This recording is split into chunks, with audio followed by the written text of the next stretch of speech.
What's going on, everybody? Thank you for being here with us for LTMB Live. Let the madness begin.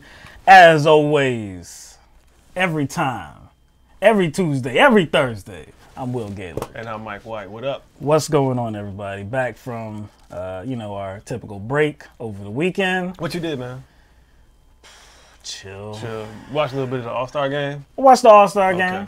All-Star Saturday night. Saturday night. You know? Something weird happened to me, man. Well, it didn't really just didn't happen. But, like, there was a award show on I was flipping through. Mm-hmm. You ever heard of that network Bounce? Yeah. The Bounce Network? Yeah. I was just flipping, right? And I kind of, like, started watching a little bit of it. I don't really like award shows, so I was just, like, just kind of, like, peeking in or whatever. And so MC Light was in the crowd. You know, Okay. MC Light? Yeah, no doubt. So MC Light was in the crowd. MC Light ended up getting on stage, having, like, some sort of, I don't know, ceremonious speech or whatever. And then, like 2 days later, I had a dream and MC Light was in it. Not only was MC Light in it, she was, like, chasing me, and she was dumping salt and pepper on my head. Wow. Yeah. I was like, what in the heck was that about? Wow. Yeah, and I thought that was kind of ironic because salt and pepper, same era. Yeah. It's weird, man. That's funny, man. That's funny.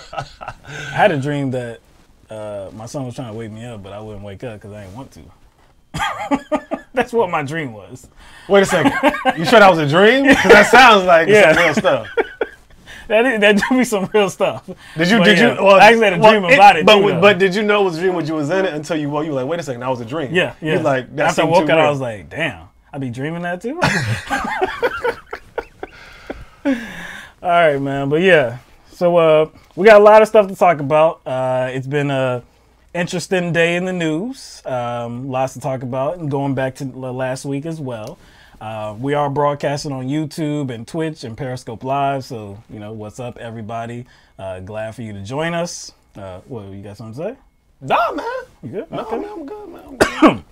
All right, let me take a little swig of this water real quick. Make sure I don't cough, you know what I'm saying? Damn, yo. Angie already sliding us some cheese, bro. And it's significant, too. It's significant. We appreciate significant that. amount. Early, too. No, the 27th. Oh, yeah. See what you did there, Angie? I see what you did. Nice little contribution there. Yes. Because, you know, your boy Bernie 2020. Yeah. Appreciate that. She's just trying to, get in early. No doubt. You know what I'm saying? We appreciate that. So a lot of people have been talking about that. Yeah, we mentioned it early. So. Yeah. We're going to get into that. First, we got some update that we want to definitely talk about, going back to potential another shutdown or something like that. We were talking about this for many weeks. The deadline was last Friday to come to an agreement to fund 25% of the government, approximately 25% of the government. And the House and the Senate did come to that agreement. It was expected that Trump would sign it, and he did actually sign it, and that was on Friday. But it came with another declaration. President Trump declared that national emergency that he's been talking about because things at the southern border are so devastating, because they are so dangerous. Trump had to declare that national emergency so that he can receive money from other places within the government to fund building the military. So declaring a state of emergency will give him access to funds. Yes. But it still doesn't address the major obstacle, which is eminent domain. Yep. You know what I'm saying? The land acquisition process still has to be, like, kind of put forth. You know what I'm saying? I don't think Trump has thought that much ahead. No. I don't think Trump is thinking about that. You know what I'm saying? Because he's used to just throwing money at something, pointing a finger and say, get it done. Yeah. So I don't think he even is considering that there's a huge obstacle with having to take people's land. Right. That's not the only obstacle, too, because before court. Yeah. Of course, there's going to be a court challenge, and many states have already said that they're definitely going to launch a court challenge because they think that this is unconstitutional. That he shouldn't be able to circumvent Congress, who did afford him some money, $1.375 billion for barriers, structures, not a 30-foot concrete wall or steel slats or anything like that, but they were border security measures. But what he wants to do is, again, circumvent Congress to get what he wants. And do you think he'll be able to make his case in court? Do you think he'll be able to, prove his case? I mean, even though he doesn't have any like data on his side. No. Immigration data or crime data or I guess drug data. Yeah. I mean, it's up in the air. We know that there will probably be some courts, and he did a press conference on Friday, and he alluded to it that he will probably be turned down by several courts, but then he assumes that he'll get a win in the Supreme Court, which is, I guess there's an advantage for the conservatives, and we know that they're political operatives. They're not these independent thinkers that are just interested in the law. No. Well, will they set a real dangerous precedent, like just to support Trump? I don't know if they'll do that. Yeah, it's like I said, that's why it's up in the air. I don't know if they will go that far. But he did make some news during this press conference. Because, again, he has always said that this was a crisis and that he had to declare a national emergency because things were so devastating at the border. So here's Trump talking about that national emergency.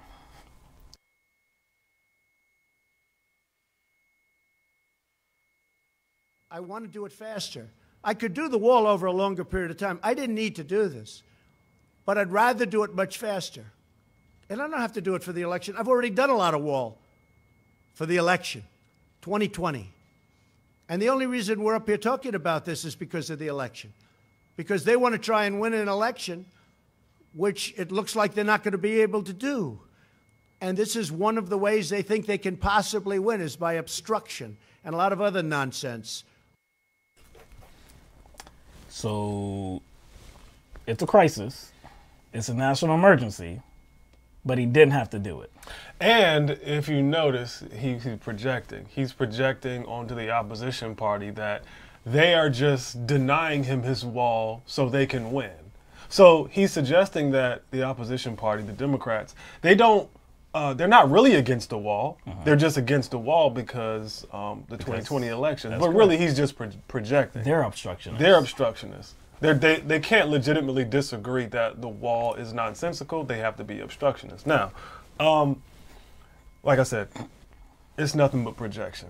It seems like he's more concerned with 2020 and fulfilling a campaign promise than anything else. Yeah. That's just Trump. He's bad when it comes to, I guess, illustrating the other party's problems because it's nothing but his own projection. And how will it look? Because again, he got elected, and that was one of the major points of his candidacy. He was going to build a wall, build a wall, build a wall. He got everybody all excited about that, and he hasn't delivered yet. So going into 2020, if he just accepts the $1.375 billion, which doesn't include a 30-foot concrete wall or steel slats, if he just accepts that and just backs off of what was a significant part of his campaign, that's not going to be a good look for his re-election. No. He says, I've done a lot of wall. He said he's that. Done a lot of wall. He's done a lot of wall. And he said for the election. Yeah. That's another way he's revealing that he's projecting. Yeah. He said himself, I've done a lot of wall for the election. So who has their mind on the 2020 election? Yeah. Is it Democrats or is it him? I mean, it is both Democrats and him, but in this regard. In this regard to the wall, it's obviously him. And there was another statement he made about that too, where he was like, I'm not doing it because of a campaign promise, but it was a campaign promise, many that I've made. So I'm like, you just admitted and denied that it was for a campaign or to fulfill a campaign promise. So there's some more video that we want to show you, and this was when he was actually taking questions from reporters. And so this is a CNN clip.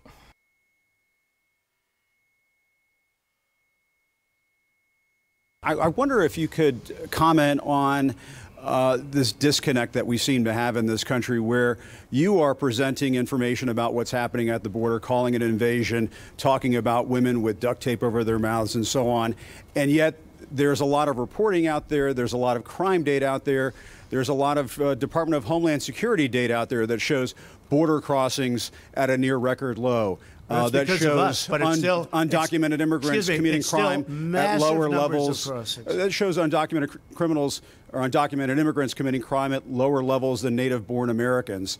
What do you say to you don't really believe that stat? Do you really believe that stat? So your own government stats are wrong, are you saying? No, I use many stats. Could you share those stats with us? Let me tell you, you have stats that are far worse than the ones that I use. But I use many stats, but I also use Homeland Security. All right, next question. I use many stats. I use many stats. This is a real bad comedic sketch, man. When he was responding to Jim Acosta, he says that, or he intimates that the numbers of people crossing are low because of them.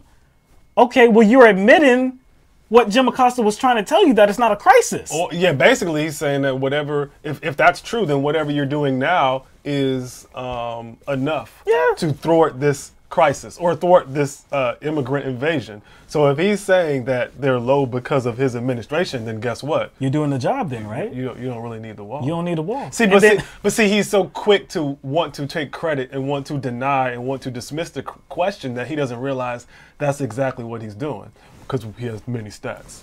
He has many stats. He has many stats. Many stats. So the stats that people are getting are from his own administration, DEA, Department of Homeland Security.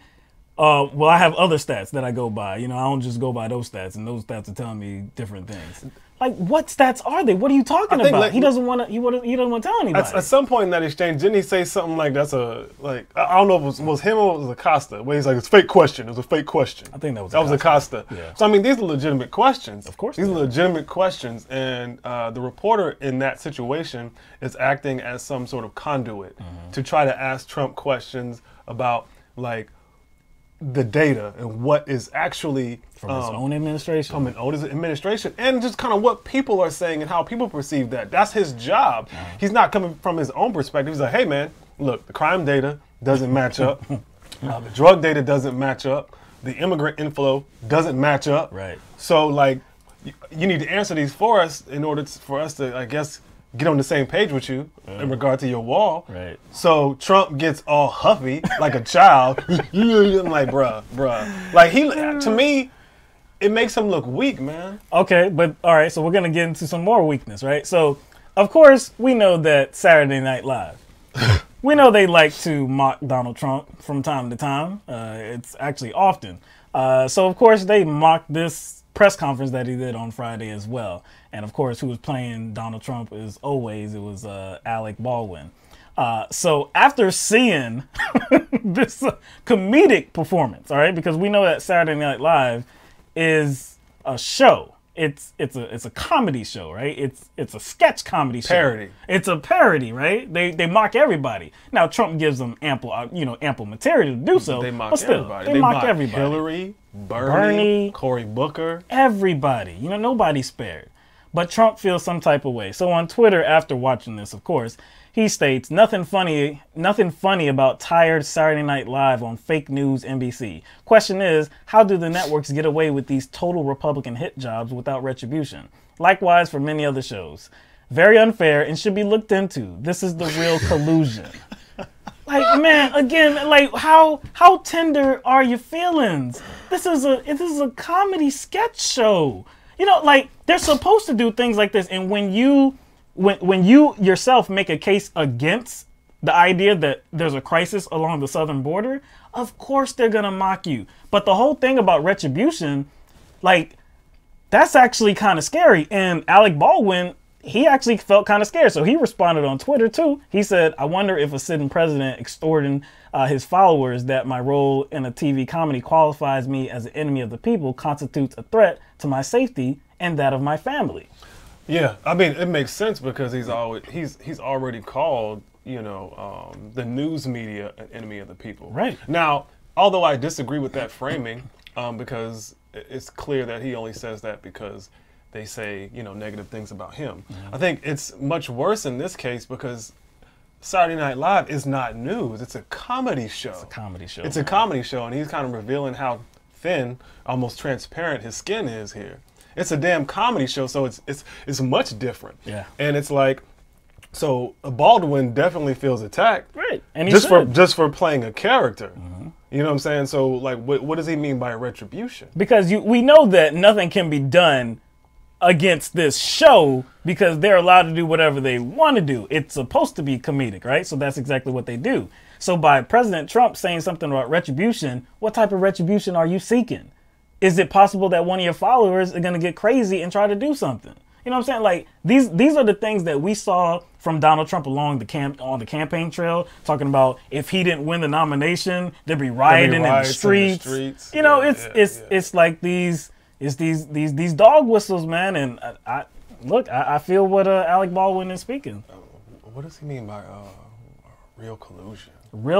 Between who? Between who? Between who? What?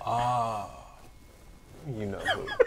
You see, Trump is read between the lines. Read between the lines. He's dumb, but he's smart. He's dumb, but he's smart. He knows good and well he can't be direct and or make a direct declaration to who he's kind of suggesting that Saturday Night Live is colluding with. You know he means the Democratic Party. Of course. No proof of that whatsoever. Okay. But okay, so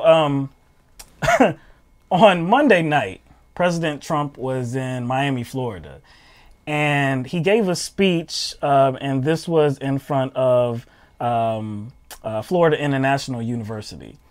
And the speech was about socialism, all right? And he was railing against socialism, the dangers of it, and that we will never be a socialist nation, this and that. So we have a few clips that we wanted to show you because they caught my eye. They definitely caught my eye, my ears.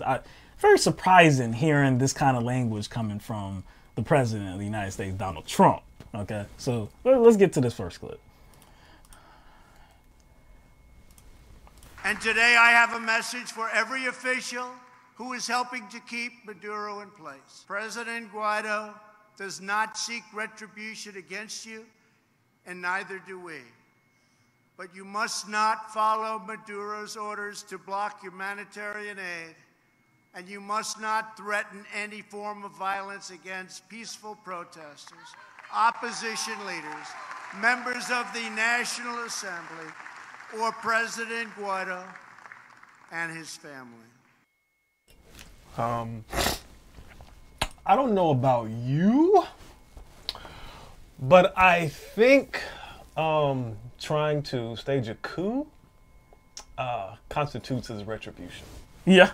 To me, that constitutes as retribution. He's trying to say that Guaido isn't seeking retribution, but staging a coup and trying to use the United States to assist you, that seems like retribution. It does sound like retribution. Also, what he said, he talked about don't go after these peaceful protesters. No violence for the protesters. This is coming from the same man who in multiple campaign rallies talked about knock them out, in the old days you can rough them up a little, get them out of here. He urged violence, and now he wants peace for these protesters. Wait a second. Not only he wants peace for these protesters, and he has, hey, they're doing exactly what they should be doing. Colin Kaepernick, he was a protester, right? He did it peacefully. Did he have these kind words for Colin Kaepernick? But Will, we have a lot of oil at stake.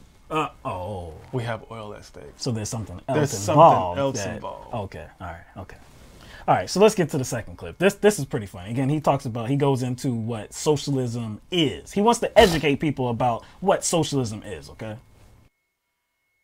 Socialism promises prosperity, but it delivers poverty. Socialism promises unity, but it delivers hatred and it delivers division. Socialism promises a better future, but it always returns to the darkest chapters of the past. That never fails. It always happens. Socialism is a sad and discredited ideology rooted in the total ignorance of history and human nature, which is why socialism eventually must always give rise to tyranny, which it does.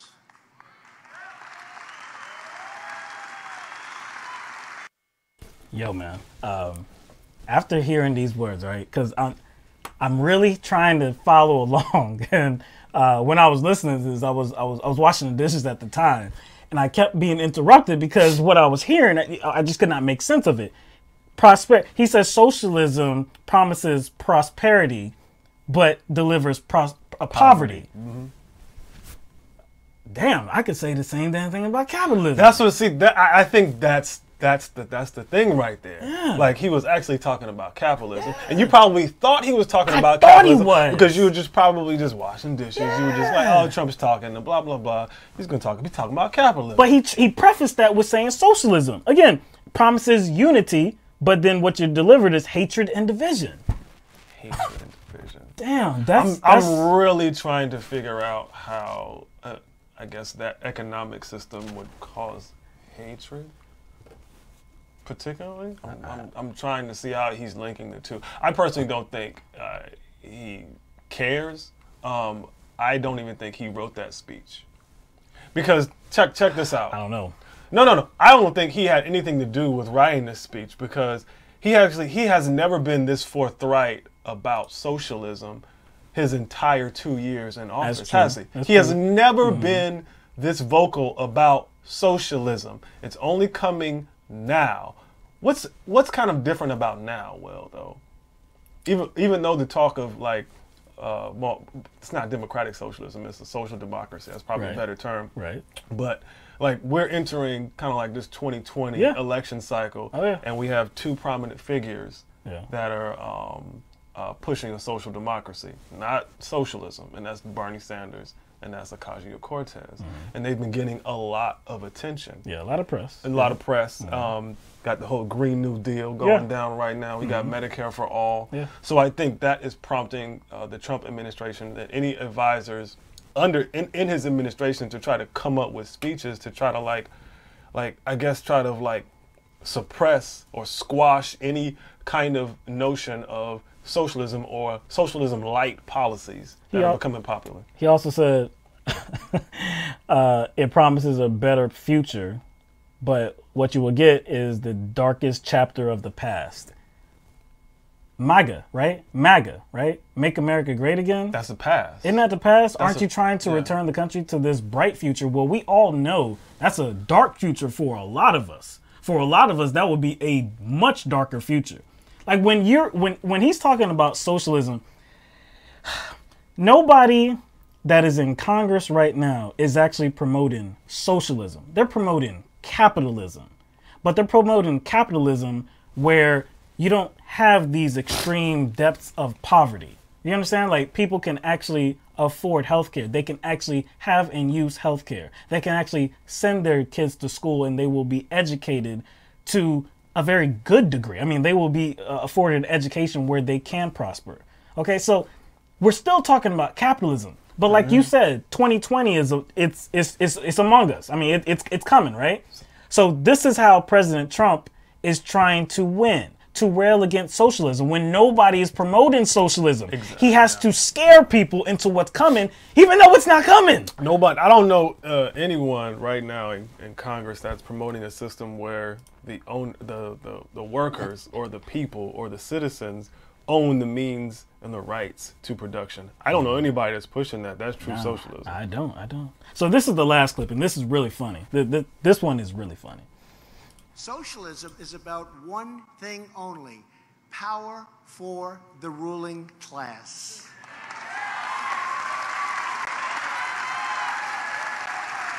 And the more power they get, the more they crave.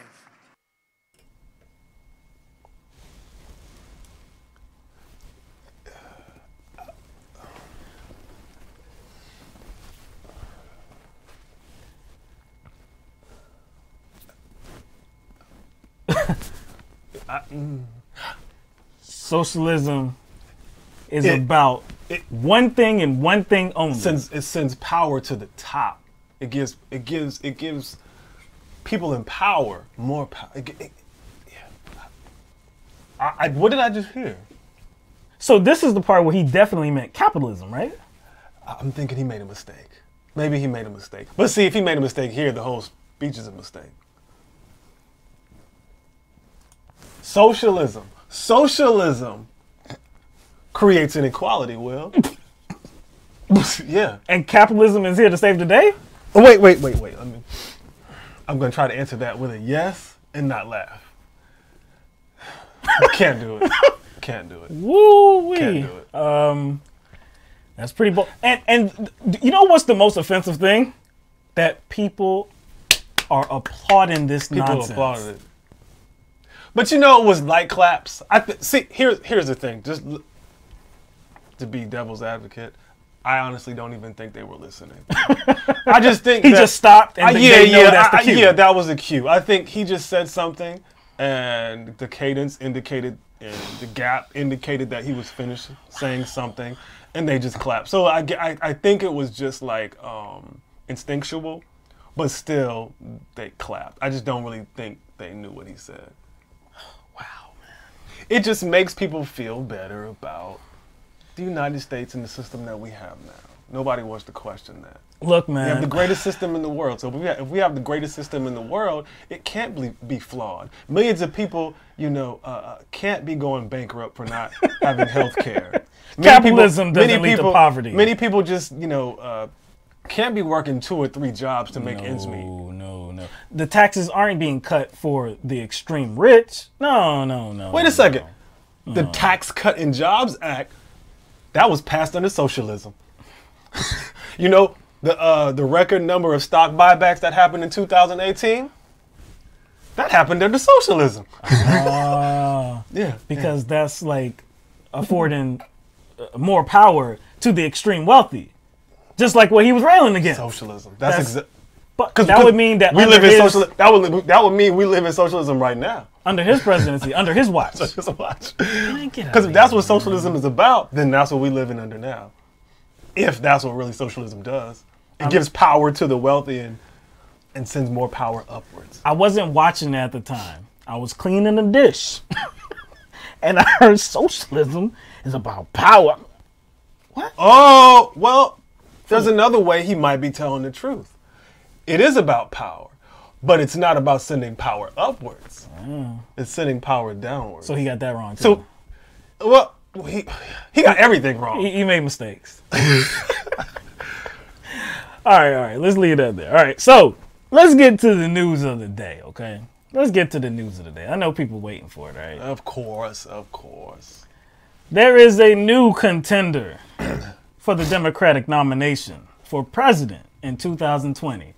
His name is Senator Bernie Sanders. Bernard. Bernie Sanders, as you can recall, ran for president in 2016, lost the Democratic nomination to Hillary Clinton, but he is back for 2020. So he did advertise his new campaign ad, his first campaign ad, and we want to show that to you. Real change never takes place from the top on down, but always from the bottom on up.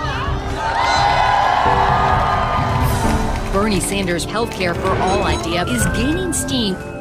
Free tuition, free college tuition, free tuition champion, Senator Bernie Sanders. Bernie Sanders added, the greatest threat to national security is climate change. The future of our planet is at stake. Sanders taking on Amazon. Bernie Sanders has been consistent hammering about income inequality. Nobody in America works 40 hours a week, should be living in poverty. So our economy is rigged. We have a campaign finance system which is corrupt. Sanders leading the charge to stop war against Yemen. The first time ever the Senate has voted to end an unauthorized war. The fight against injustice has been the work of his life. Jobs and education, not jails and incarceration. We are not going to retreat on women's rights. Sanders pushing a bold agenda that includes protecting DACA recipients and comprehensive immigration reform. You don't rip little children away from the arms of their mother. A major announcement from Amazon. Amazon will raise its minimum wage to $15 an hour. 350,000 workers. Thousands of workers at Disney World will get raises. It's a victory for Bernie Sanders. It's a victory for all workers. Brothers and sisters, we have a lot of work in front of us. we are prepared to stand together, there is no end to what the great people of our nation can accomplish.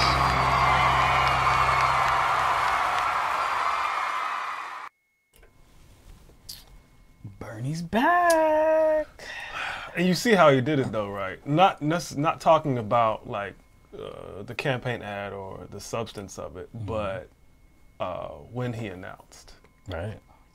He announced after everybody else. Most did. everybody. I would say most everybody else, or everybody else that kind of is notable. So all the other notable candidates have put their name in the hat. Maybe Biden. Maybe I would say Beto. Biden. I don't know why Beto was notable, but still, those are the two. Those are the two that haven't officially put their names in, Right. but they've been, I guess people have talked about them, and True. the media has talked about them as if they've already put their name in the hat. So They have. they're already being talked about as if they're presidential candidates. Right. So, like, it looked like he waited to drop his name after everybody else. Yeah. You know what I'm saying? Because I think all those other people needed more, I don't know, more energy behind their early. They need more early energy because Bernie is significantly more popular than them. Yeah. I like his campaign ad. This first one, I do like it. Just trying to remain objective and unbiased. We see campaign ads. I liked Kamala Harris's campaign ad. I liked it. It was good. It was good for her. Like I said, like if you're just looking at campaign ads, I mean, yeah, it was fine. It was bouncy. Yeah, it was bouncy. It was bouncy. Even Cory Booker's was good. It was good. You just know he's fake. It would have been good if he had somebody else do the voiceover instead of him. That's funny. But I like that Bernie Sanders, he really went into significant strengths that is, that is all about him. He talked about the fight for 15. He talked about increasing or helping to increase wages at Amazon and Disney. He talked about the fight for civil rights, even showed that picture of him way back in the 60s.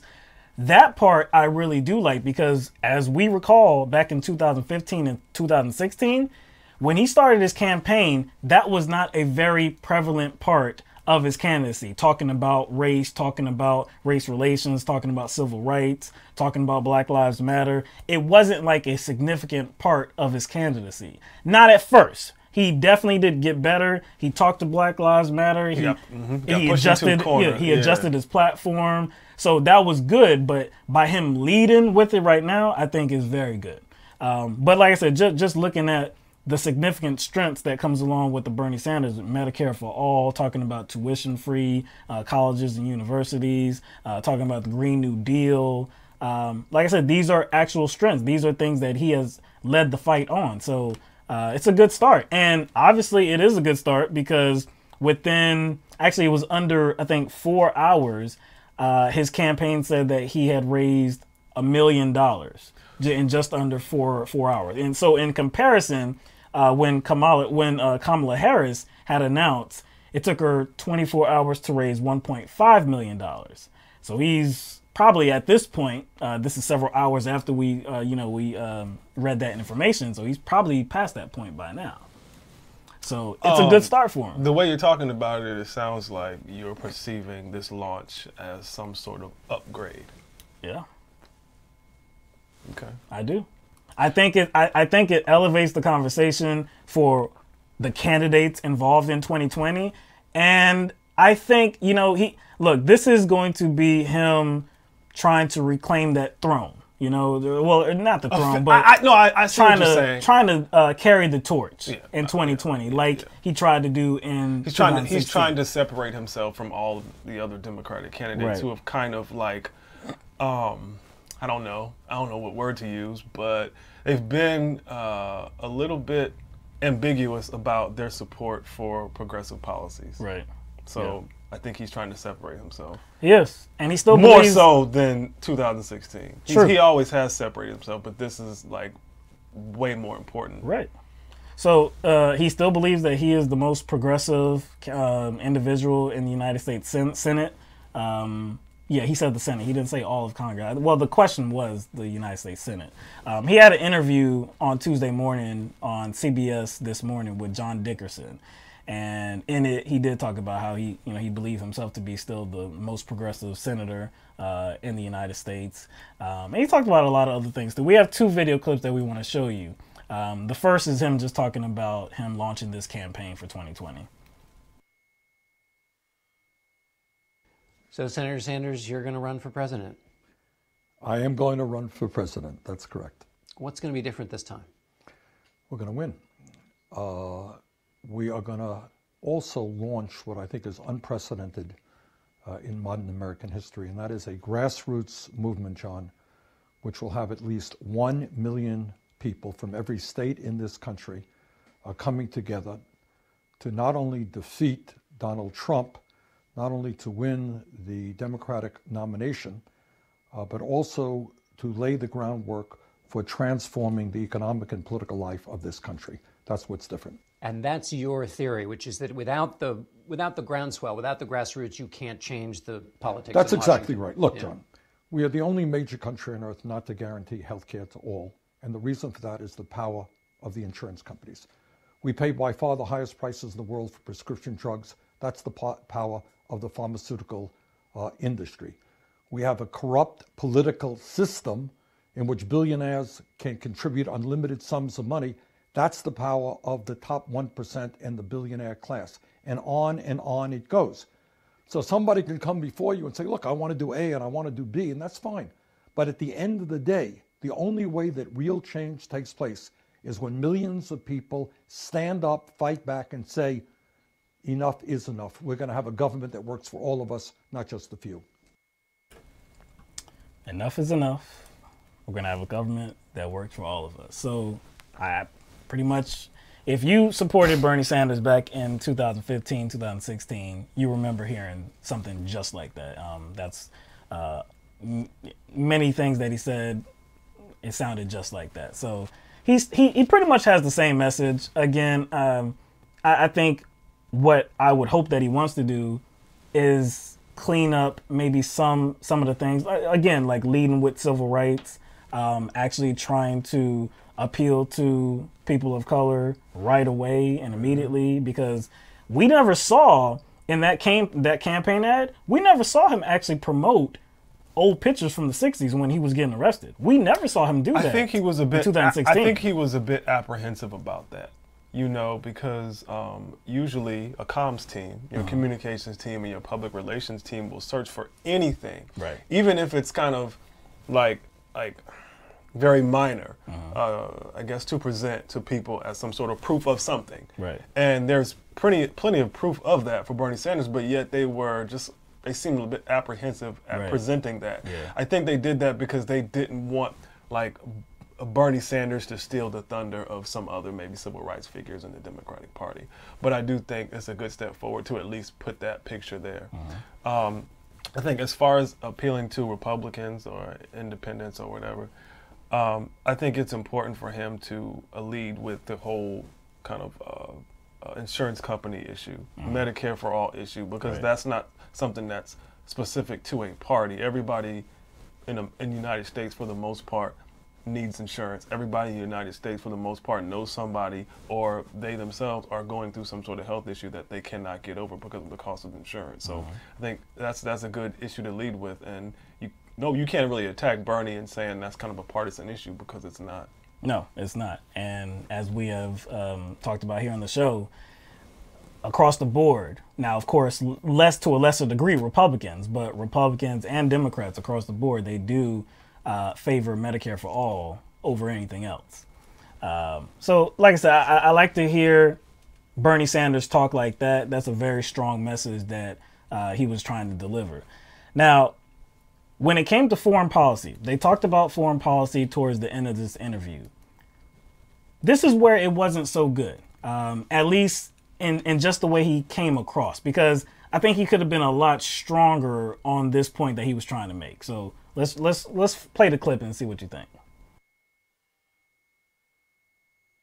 Foreign policy. You wanted America out of a lot of the wars that it was engaged in. Donald Trump wants that too. You said about North Korea that it was that it was a good first step to de-escalate, positive step to de-escalate tensions. Right. Yeah. It would seem like Donald Trump's foreign policy is in sync with your view. No, it's not. In this sense, Trump has gone. It appears has gone out of his way to antagonize our long-term allies. I mean, to insult our Canadian neighbors, to insult Germany, the United Kingdom, France, is, almost incomprehensible.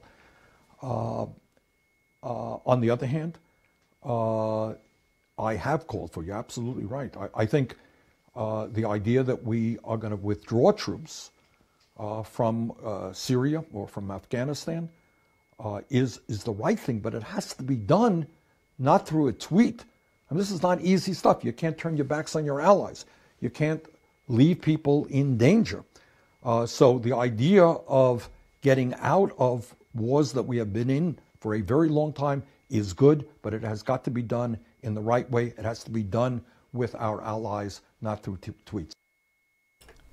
All right. Bernie Sanders is right when he talked about how Trump offends our allies. And the ones he listed, yes, Trump has been, he's berated them at times. He's offended them. No doubt. He's right about that. He's also right when he says that we need to get out of these wars. We need to get out of Afghanistan. We need to get out of Syria. No doubt. Anybody that's anti-war, we don't want our troops over there destabilizing these areas. We don't want it. We're tired of the carnage. We're just over it, right? Bernie Sanders also says that we have to do it smart. We just can't leave our allies, just holding the bag, because that might be left for, I guess a worse situation. We get all that. Might need to lead the blowback. Yes. Mm-hmm. The part where I believe that he could have responded better is actually, I guess, trumping the narrative that he is anything like Trump on foreign policy.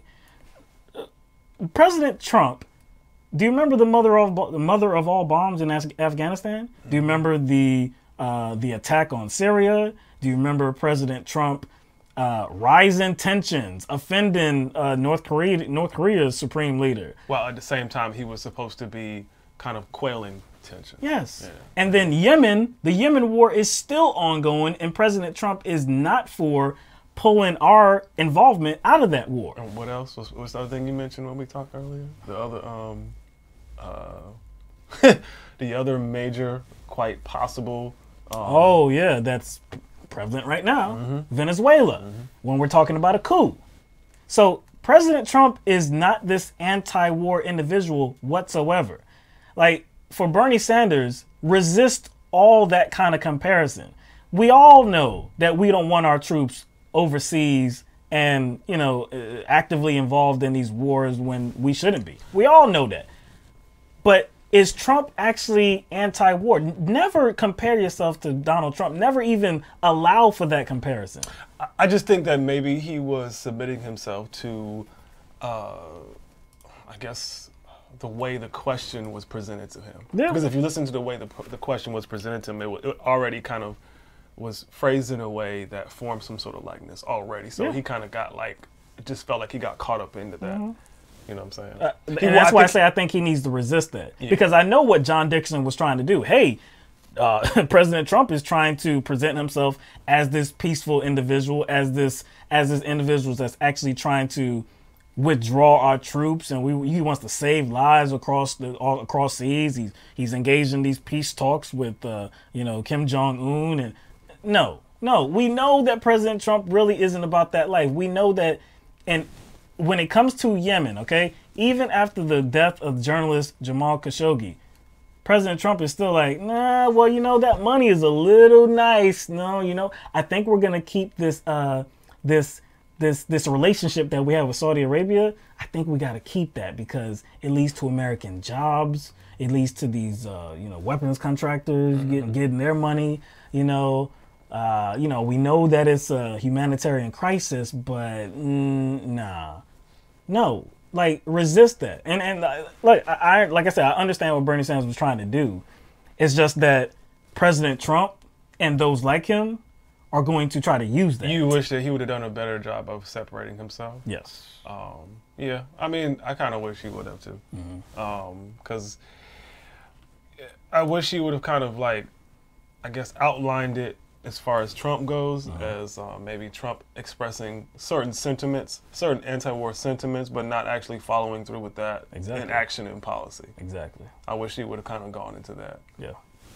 But overall, the interview on CBS was good. Of course, this is, you know, corporate media, and they're trying to push back on the progressivism. And it happened multiple times. It happened about this, you know, the foreign policy angle. It happened about Medicare for all. It happened, you know, majority of the time. So that's nothing new. Next week on Monday, Bernie Sanders is going to have a town hall on CNN, and it's going to be moderated by Wolf Blitzer. So it's good. It's very good that early on, just a week after he announces, he's going to have this town hall on CNN. I believe it's at 8 p.m. Eastern Standard Time. But the moderator is Wolf Blitzer. But I will say, though, it would have looked mad fishy. It would look mad fishy if they didn't give Bernie Sanders a town hall. It would. Because they gave Kamala Harris a town hall like that. Very quickly. Very quick. Yeah. But, again, we know that Kamala Harris is been elevated by the Warner Media Group. Yes. So it made all the sense in the world. It made all the sense in the world. That she would be the first one. We didn't like it. No. But it made sense at least. You know what I'm saying? You know what doesn't make sense? Here we go. What doesn't make sense? Now, okay, so there's been all these perspectives going on about 2020. All these candidate rankings? Yeah, candidate rankings. These visionaries, okay? People that are seeing into the future. Who's the strongest candidate? Who's the weakest candidate? Who's the most viable? Who's the most viable? Who do the people like? Exactly. Now, this is based on nothing. I was about to say, I was like, oh, but what? I was like, where are you going with this? It's based on nothing, but they still do it anyway. I guess it makes for good entertainment.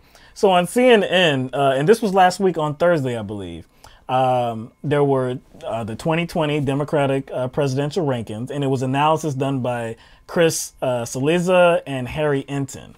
So these were the rankings that they came up with. Number 1, Kamala Harris, which, look, I wouldn't, you know, with Bernie Sanders in the race now, he wasn't in the race in, you know, last week, but he is on the list. He is on the list. So this is assuming that he does get involved. So that's why I would say, Kamala Harris being number 1, I call total bullshit. But maybe she should be number 2. I'll give you that maybe she should be number 2. Bernie Sanders is all the way at number 6, below Cory Booker.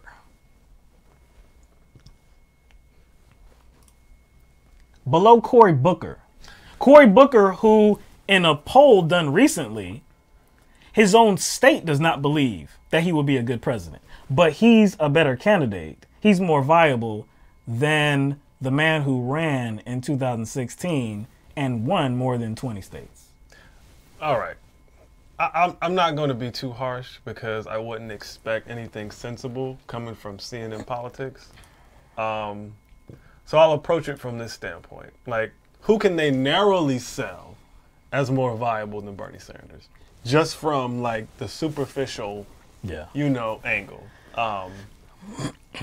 Just looking at it from the most remote vantage point and with blurry vision, like, they can sell Elizabeth Warren. They could. They could sell Warren as a could. more viable candidate than Sanders. Yes. Because there are a lot of people on the moderate left that wanted her to run in 2016.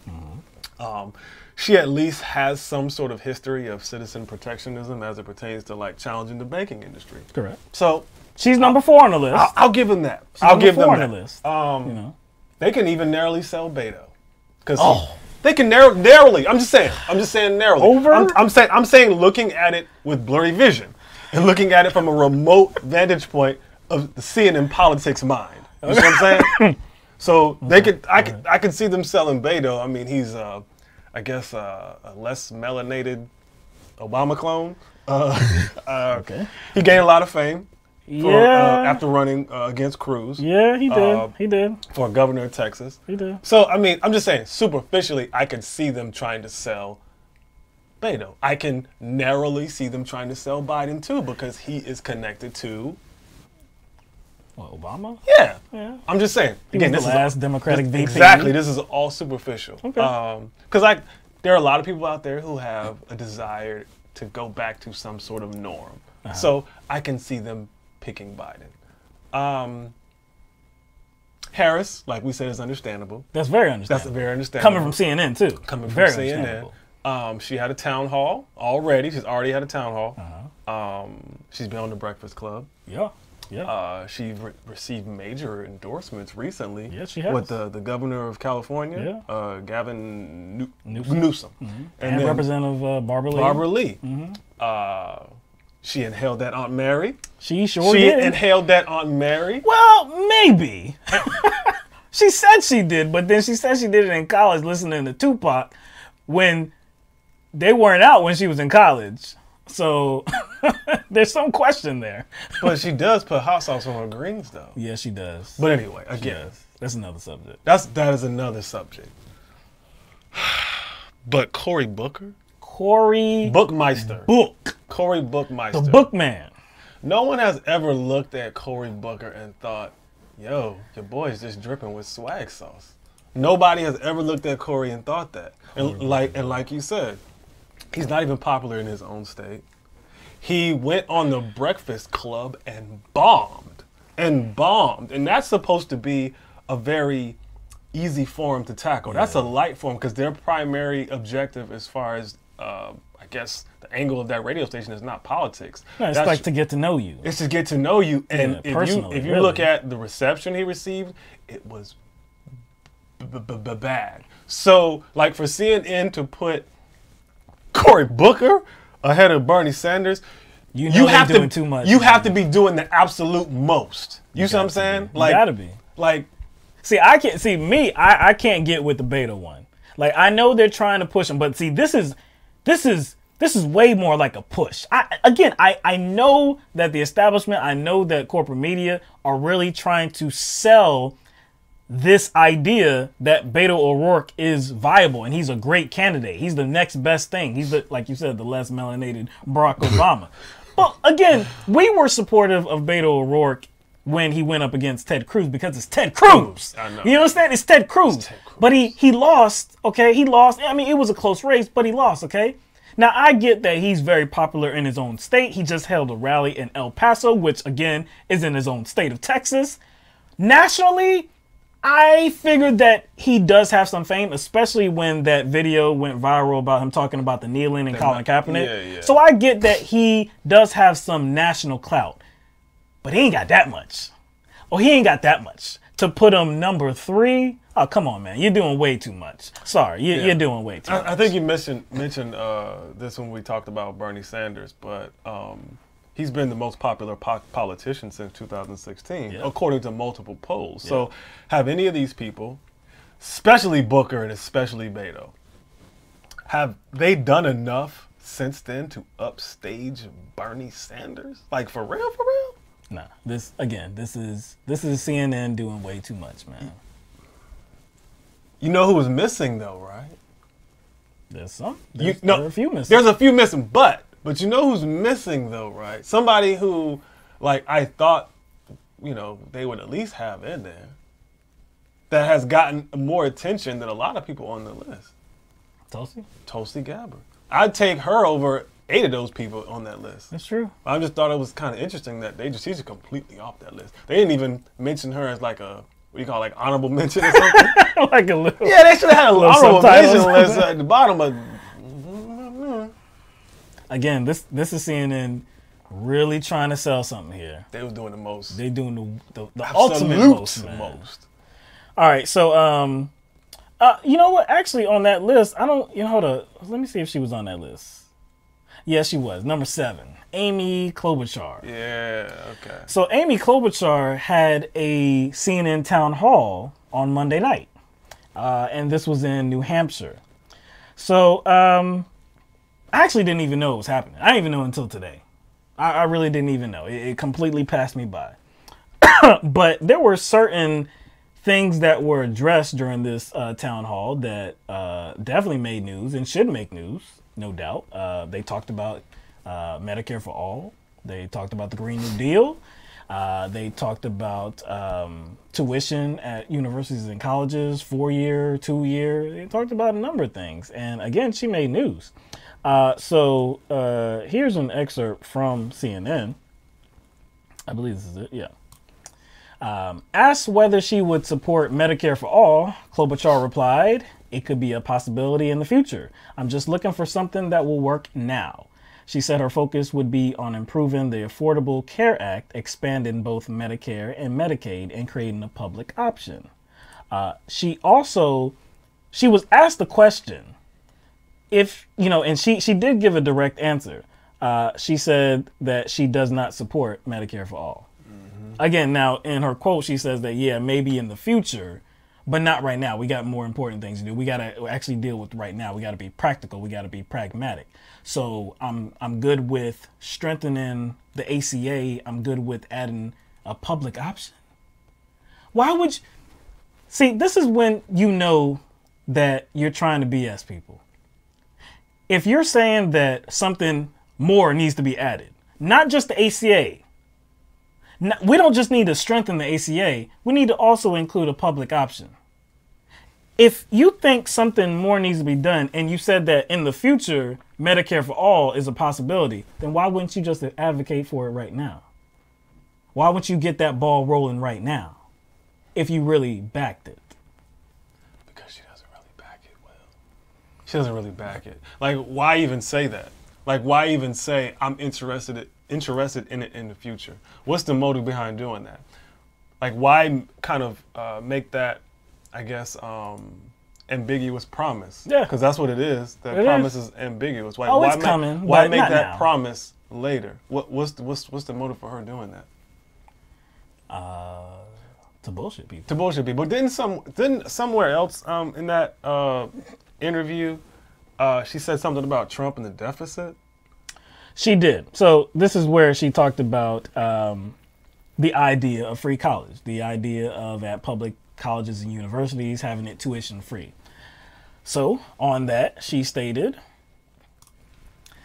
and when asked if she supported free college, she replied, "No, I am not for free 4-year college for all." As the crowd, including many students, listened intently, she said, "If I was a magic genie and could afford to give that to everyone, I would."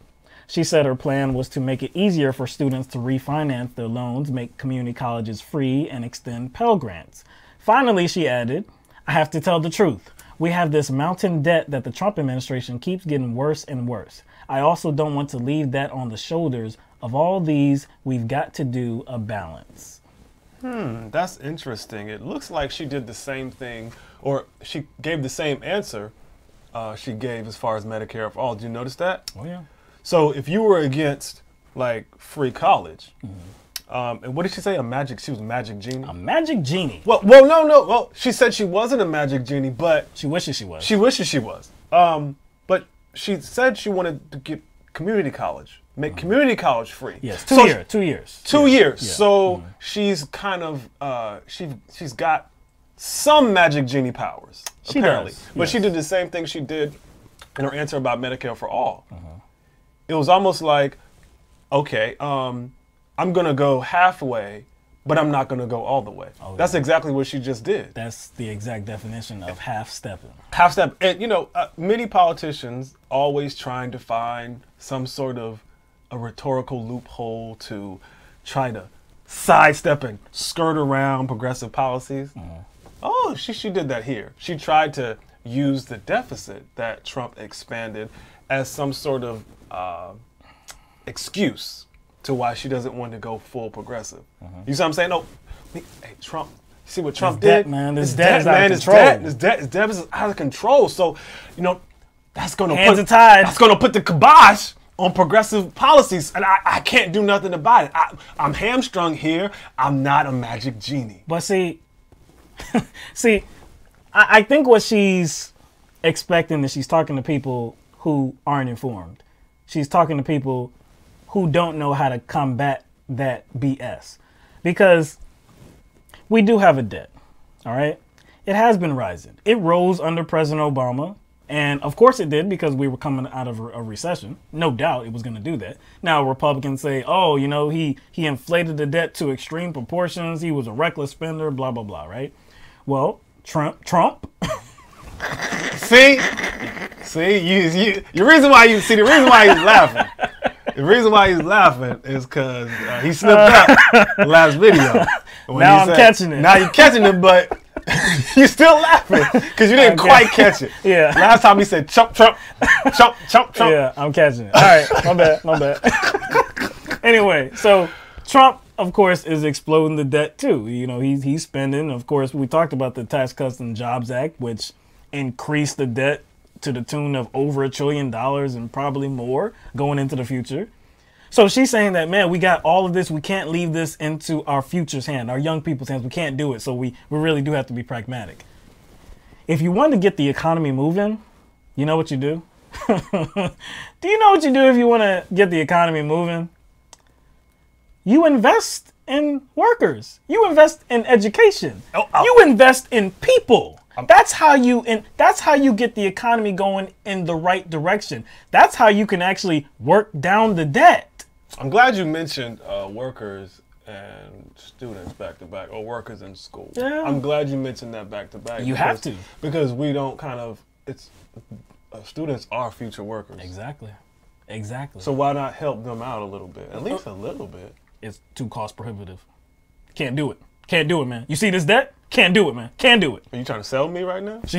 I'm just. Oh, you're trying to channel. I'm just trying to challenge. Klobuchar? Yeah. Klobuchar. See, before the show, we was talking about how it's natural to say it a certain way. It's hard to say it the real way. It looks like Klobuchar. Yeah. That's why you were just trying to, I guess, be a conduit for what Klobuchar was trying to present. Right.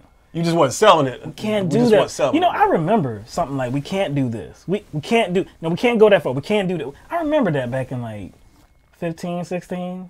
You say that like, man, that was a long time ago. Back in the day? Yeah, I remember somebody saying that, man. Like, yo, we can't go that far, man. Look, we just can't do some of these things. Yo, the CNN article that he shared with me, right? I thought the author was being like ironic. I swear, do you remember the headline to the article? Let me find it. Klobuchar. Oh, yeah, I see it. Amy Klobuchar's novel pitch for the Democratic nomination, Pragmatism. I know it's CNN, but I thought they were just trying to be like sarcastic and ironic, like with that title. But the author actually believed that. I thought, even though it was CNN, I still thought that like it was going to be. We have most of these candidates for 2020 who have, you could say, co-opted Bernie Sanders' message. You could say they have moved left because of what Bernie Sanders did in 2016. But it's novel what Amy Klobuchar is doing? Pragmatism? You know what? Actually, we can't do that. So we got to work in the center here, buddy. Everybody, you going too far, everybody. You can't do that. All right. Like again. Good pitch, man. That's a real good pitch. Are we on any kind of, I don't know, public relations or communications team? Are we on the inside? We're on the outside, right? Yeah. So they have all these resources at their fingertips, right? To, I guess, understand where people are right now. They have all the resources, right? Mm-hmm. So this has to be something that they're completely ignoring. Oh, it has to be. This has to be something they're completely ignoring. So how do we understand and know that this kind of this strategy of pragmatism is going to push people away, knowing like what I guess the energy was in 2016, exactly. Late 2015. Like how do they think that that's a viable strategy and make them a I guess a likable candidate? Yes. How? Coming out of the midterms where there was an influx of progressive candidates and a lot of them won. Coming out of that, which was just a few months ago, you still don't have the pulse of the people? Seriously? Or are you just doing too much trying to sell your vision of pragmatism? I think it's, you know what I think, you know what they're trying to do, right? Yeah. They're trying to, I guess, not scare away Republican voters. That's what she's trying to do. She's trying. She did have an appearance on Fox News. Fox News, yeah. So that kind of like gives me an indication that she's definitely trying to not scare away. Because she believes that the other side. If she is fortunate enough to actually come away with the Democratic nomination, she is going to have a better chance at appealing to these Republican voters than all of these leftists.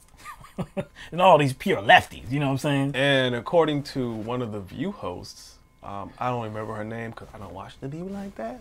But she tried to suggest that Klobuchar has the grit and the attitude to go up against Trump. Because those statements came after the reports about how Klobuchar treats some of her staff.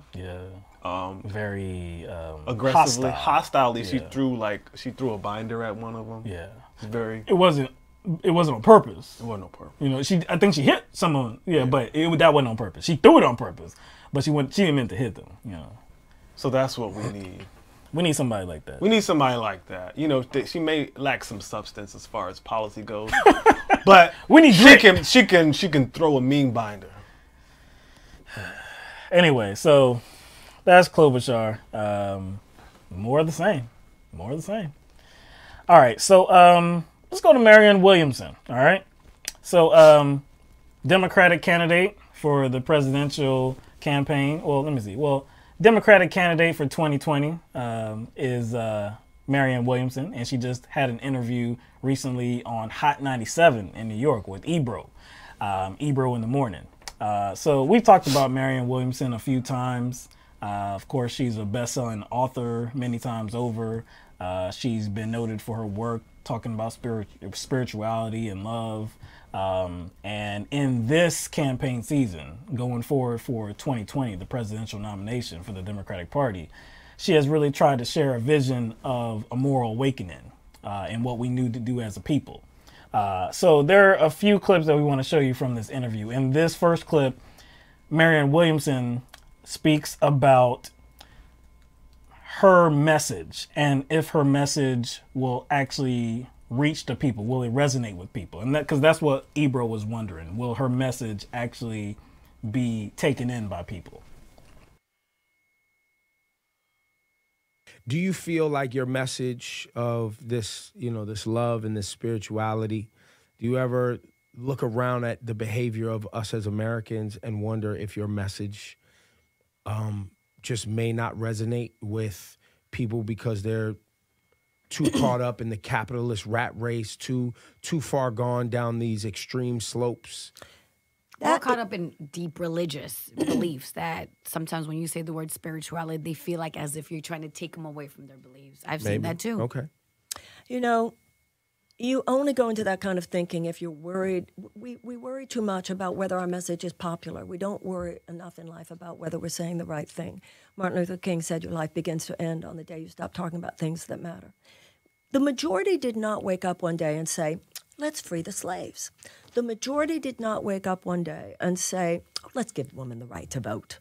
The majority did not wake up one day and say, let's end segregation. You don't live a meaningful life by worrying about whether a lot of people agree with you. That's just people pleasing. That's corruption. So you talk about, are you saying the right thing as you understand it? And that carries moral force. Conviction is a force multiplier. So right now we have too many people who hate with conviction. We need more people who love with conviction. And when you love with conviction, who agrees with you and who doesn't agree with you is not where you're coming from. But I have faith in the American people. We're decent. We're good. We're no different than anybody anywhere else. But we don't have a political container for our goodness and our nobility. And that's what my campaign calls for. Yo, radio stations compete. Yep. And the Breakfast Club recently had Kamala Harris, and they believe they had Cory Booker on too. That's correct. And Ebro seems to have separated himself and gone in a different direction and decided to interview Marianne Williamson. That's someone who is not as known as those other two. Well, not as known in the political sphere. The political atmosphere. But I thought the initial question was good. But I do think it was necessary for her to redirect that kind of question, because it's probably a bit new to him too. And so when people hear the terms love and spirituality, what do you think that like they kind of think of? When people hear those words, what ideas pop in their head? You know what I'm saying? What do people usually think of? Like, nah. Yeah, love and spirituality, they think of like communion or something. Exactly. They think of like praise and worship, right? Very superficial praise and worship. They think of like honoring some sort of sky daddy or sky mommy. They don't connect that to politics. They don't connect it to politics. They think of like people doing yoga or meditation. But it's like she directs this kind of concept of love and spirituality towards like addressing serious problems we have in this country, and then kind of sourcing those serious problems to issues of the heart, issues of the mind, issues that human beings have, the citizens have, or the citizens are the source to these problems, and we have to go through a moral awakening in order to kind of address those things. So that's that's how she uses love and spirituality in a way. It's not like kind of let's all hold each other. It's not like incense and holding hands and beating drums and shit like that. You know but see, she explained. I liked where she went with it because she brought up our past. She talked about slavery. She talked about the right to vote. She talked about ending segregation. These weren't things that just came to be. It wasn't like people just woke up and was like, oh yeah, like, oh, this is wrong, let's do it now. No, like it took a fight. It took a fight that many people were active in. So that's what she's talking about. So her message is like, I'm not interested in what people really feel about my message. I feel it's relevant. I feel it's necessary. Like this is the direction that we have to go in. We have to take a look at ourselves. We have to take a look at ourselves as a country, and we have to do the right thing. That needs to be our driving force. So I like where she went with it. She said that too many people are hating with conviction. We need to love with conviction. That is, I can't say it better than that, because we see who the president is right now. We see that he's hating with conviction. We see that a lot of conservatives are hating with conviction. We see that especially along the southern border, don't we? We see that there's some fake crisis that has been started.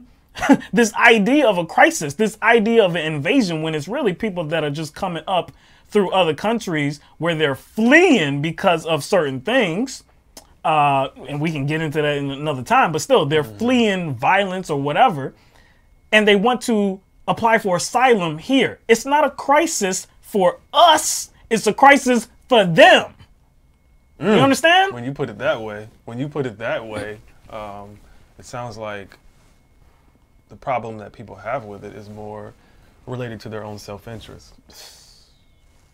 But I definitely like, kind of her concept of change and how that should take place. Right.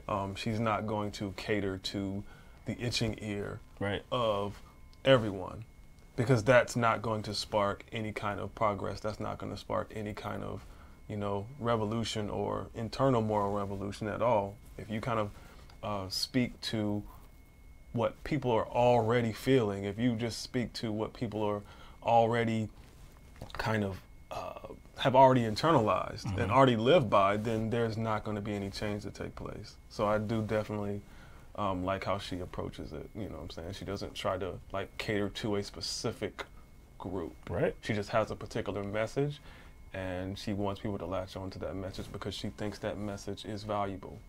So in this clip, Marianne Williamson pushes back on the idea that Ebro is trying to convey here.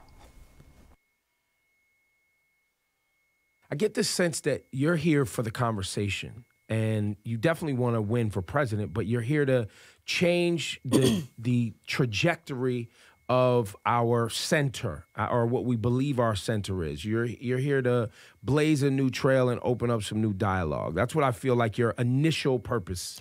It's got to go further than conversation. We're too close to the cliff. I'm not here just to elevate the conversation. I'm here to try to elevate America. And I also think as a feminist issue, we're trained to think that's the best we can do, because God forbid we should say we're actually seeking power. That's considered unattractive. So we can say, oh, I'm only here, when people say you'll get your voice out. My voice is out. My voice is out there. We as women are too often trained, it's subconscious, it's internalized. I just want to change the conversation. I just want to whisper in your ear, but you're the one who has power and maybe, no. Those days have got to be over. I don't want to just whisper into the ear of someone sitting in the seat of power. I would like that person to move, please, and I'd like to sit there. Yeah. And that's the audacity that I think we all need at this time. So, yes, my campaign changes the conversation, but just changing the conversation. As a matter of fact, it's like when Martin Luther King would talk about incrementalism. If all you do is change the conversation, they'll co-opt it. When you have these huge oil companies talking about conservation. Yeah. I mean, changing the conversation alone. They'll use it as a marketing tool. For sure. I'd like to change the behavior, please. Yo, I can't tell you how much I loved that clip. I can't tell you how much I loved her response to Ebro saying that she was more interested in just changing the conversation. You hear just to change, I guess, the trajectory of the United States and the United States politics. No, she's like, nah, the hell with that. I'm here to win. And I love where she took it. She took it to that she's a woman, because a lot of times women are like, the aggressive kind of characteristics in women are frowned upon in a lot of instances. They are like, it's unattractive. Like she said, women should, elevate to a certain level. But when you're talking about reaching the ultimate levels of power, you need to cede that to men. Hell no. She's like, no, you need to move up out of here. I'm trying to get to a place where I can actually change the course of this country and affect the whole world as well. Move over. Let me slide up in there. I got things to do. I love where she took it. Yeah, because conversation doesn't do anything to unseat power. Nope. So I think she had to definitely push back on the way the question was asked. Hell yeah. Honestly, I think that was purposely set up. To give her opportunity. To give her opportunity to explain herself. Yeah. But I do like she kind of. I almost missed it, and it was kind of easy to miss within that exchange where she talked about like people always kind of wanting to. I guess, attract the ears of those who are in power. Mm-hmm. And I do think that's a big problem, because we kind of talk about that on this show a lot. So many times when our politicians are seeking to make decisions, who do they solicit first? You know what I'm saying? Who do they reach out to first? Well, they have what do you call them, galas? Yeah. Where they entertain businessmen and the wealthy. We talked about Harris, Booker, Gillibrand. Who did they court first? Who did they court Wall first? Street executives, before making a run for president, before announcing. Exactly. So constantly, that's the initial instinct for leaders is to, I guess, go to the wealthy to figure out what they're going to do. So they try to appeal to the ear and the pocket of the wealthy first. And she kind of hinted at that a little bit. I would take it further and say that it's not just people in power who do that. I think that we have a problem with doing that as well as like humans. We have kind of the tendency and the inclination to always want to be a part of something powerful. So we kind of cater to those who are in power in whatever aspect of life it is. It's not just politics, whether it be like name dropping somebody important that we hung out with.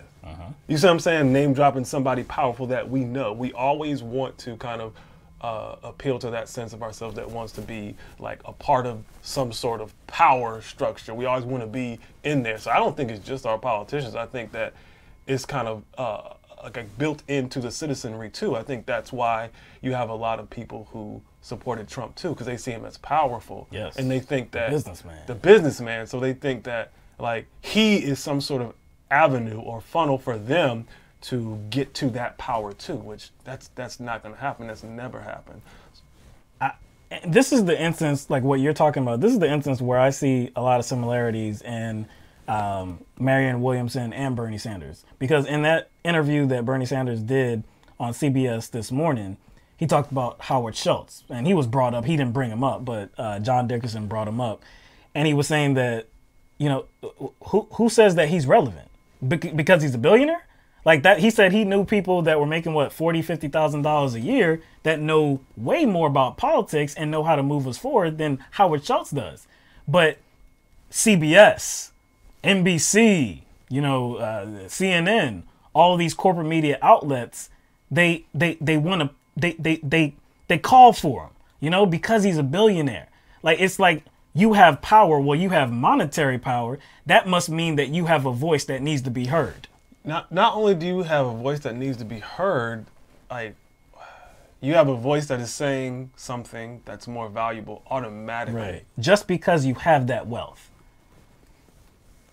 So anyway, like I said, we've talked about Marianne Williamson many times on this program now, and for me, just for me, her and Bernie Sanders are up there neck and neck right there. For me, I don't view anybody that is better than them two as candidates. We'll see how it goes moving forward. But for me, Marianne Williamson is a very strong contender, and all she needs is more eyes on her. We know that Bernie Sanders has the clout going back to 2016, even before, because of his time in the Senate and in the House. And we know there's a lot of energy behind his campaign. Again, noting that he raised $1 million in just about 3 hours or so. Obviously, that energy has gone nowhere. But I believe that Marianne Williamson's voice needs to be elevated. She needs to be a part of this conversation. I think MSNBC has featured her on the list of, who's in the Democratic primary race, the Democratic nomination race. CNN, I don't believe they have done that, even though they did have an interview with her. They're pretty much just ignoring her. But I do hope that her platform is elevated and she is given an opportunity to speak much more than she is. It is good to know that she was on this Hot 97. Then if she going forward, if she does have an interview, like you think that she probably will on a Breakfast Club, that would be good too. We talked about that. We talked about whether there will be major networks that actually would give her a platform and opportunity to kind of elaborate on her platform and her outlook in general. And so we asked the question, and it kind of looks like it's going there. We just kind of hope it expands. Right. You know what I'm saying? I thought that first clip that we showed of her talking about if her message would resonate, I thought that was important to show, because we have been talking about that. We were, and in court, one of our loyal callers, he calls in, and we've talked about that too. Are people going to receive that message? Because she does talk about spirituality. She does talk about looking at oneself before anything else, looking at us as a country, a spiritual awakening. Like that's talk that, again, you don't hear in the political environment. You don't really hear that. So how receptive are people going to be to that? And I guess her response is, I don't care. This is the way we need to go. So I love that. Like, don't adjust what you need to do. This is what we need to do. Sell that vision.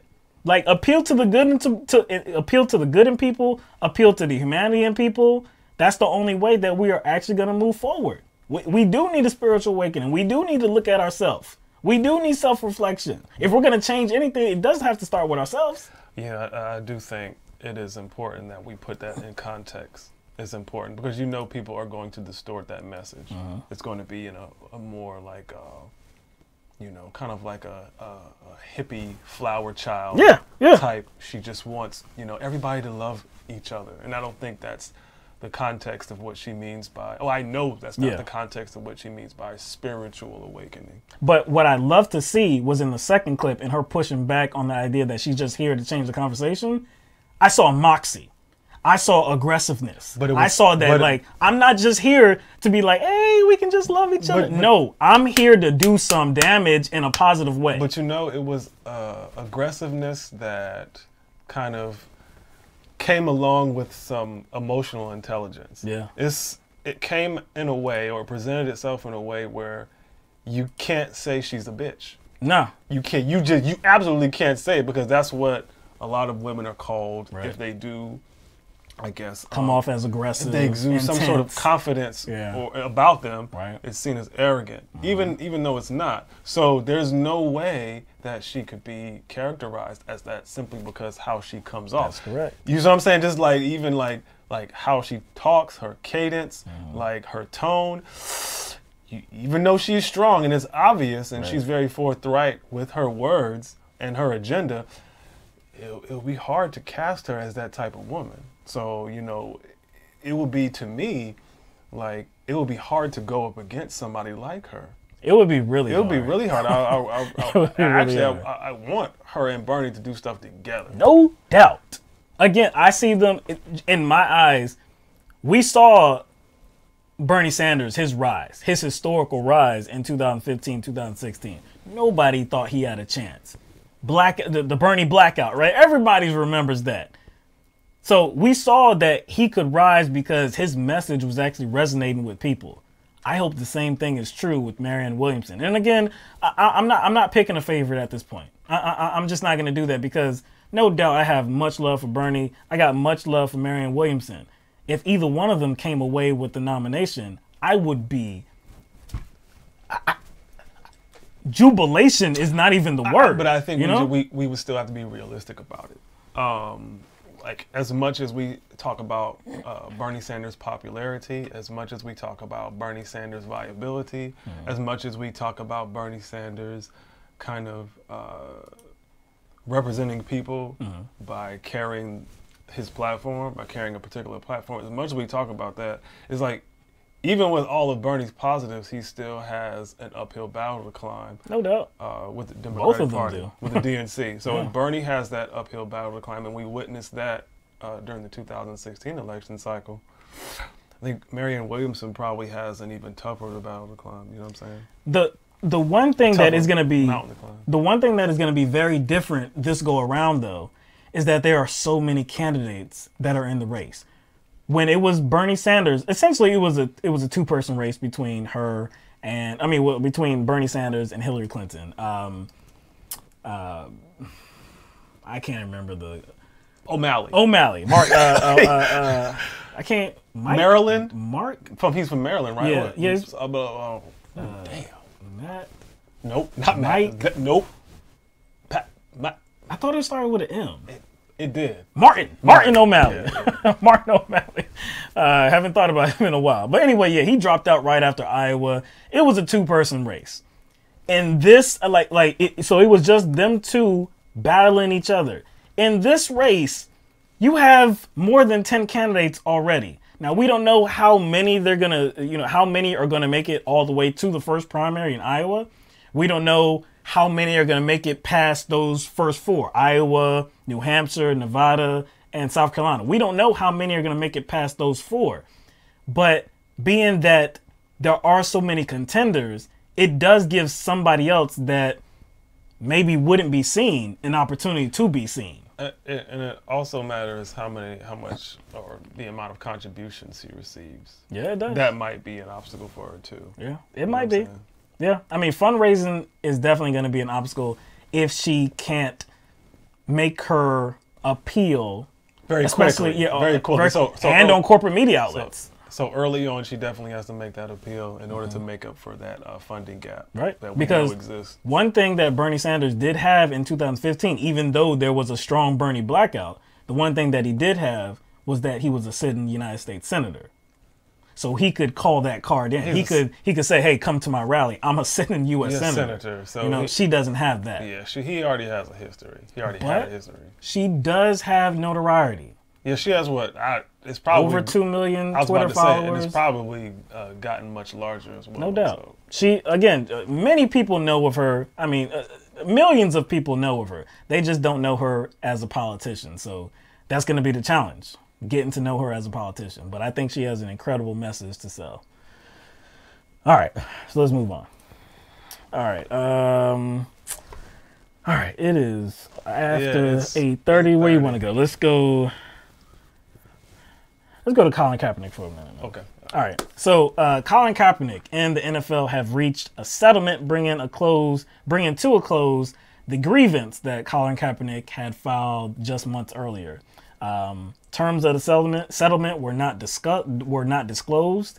Many around the NFL believe that the amount that was presumably afforded to Colin Kaepernick is in the tens of millions of dollars. There was also a similar grievance that was settled with Eric Reed. Eric Reed had filed that grievance, and that was settled as well, but no terms have been disclosed either.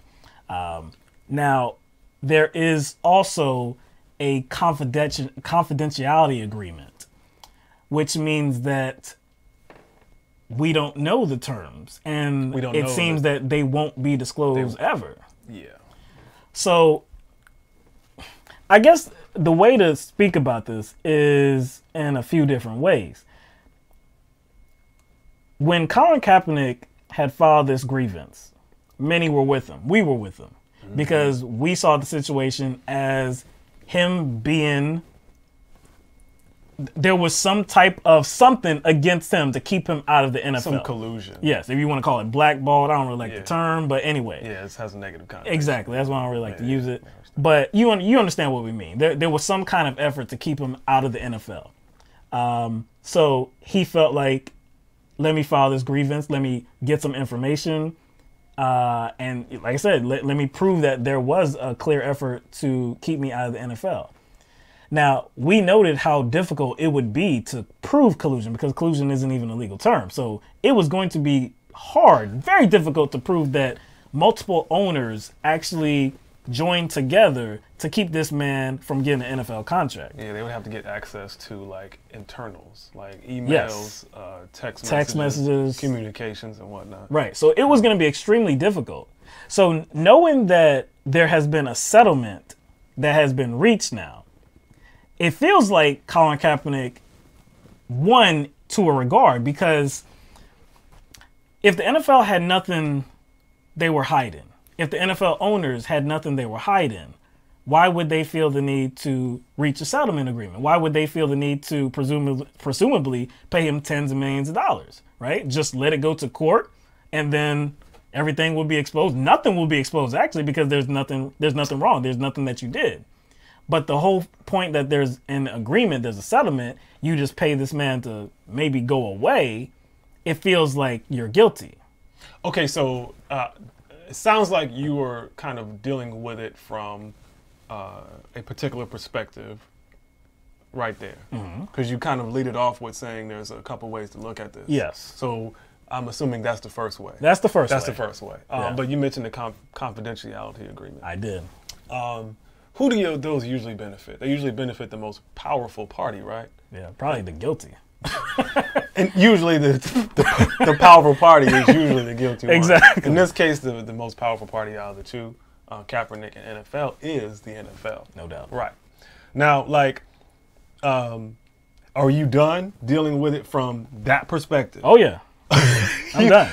Okay. That's all I got to say So about basically, that perspective kind of presents the case that Kaepernick did win. Yes. Because most likely he got a large parachute full of money. Correct. But the other perspective is what?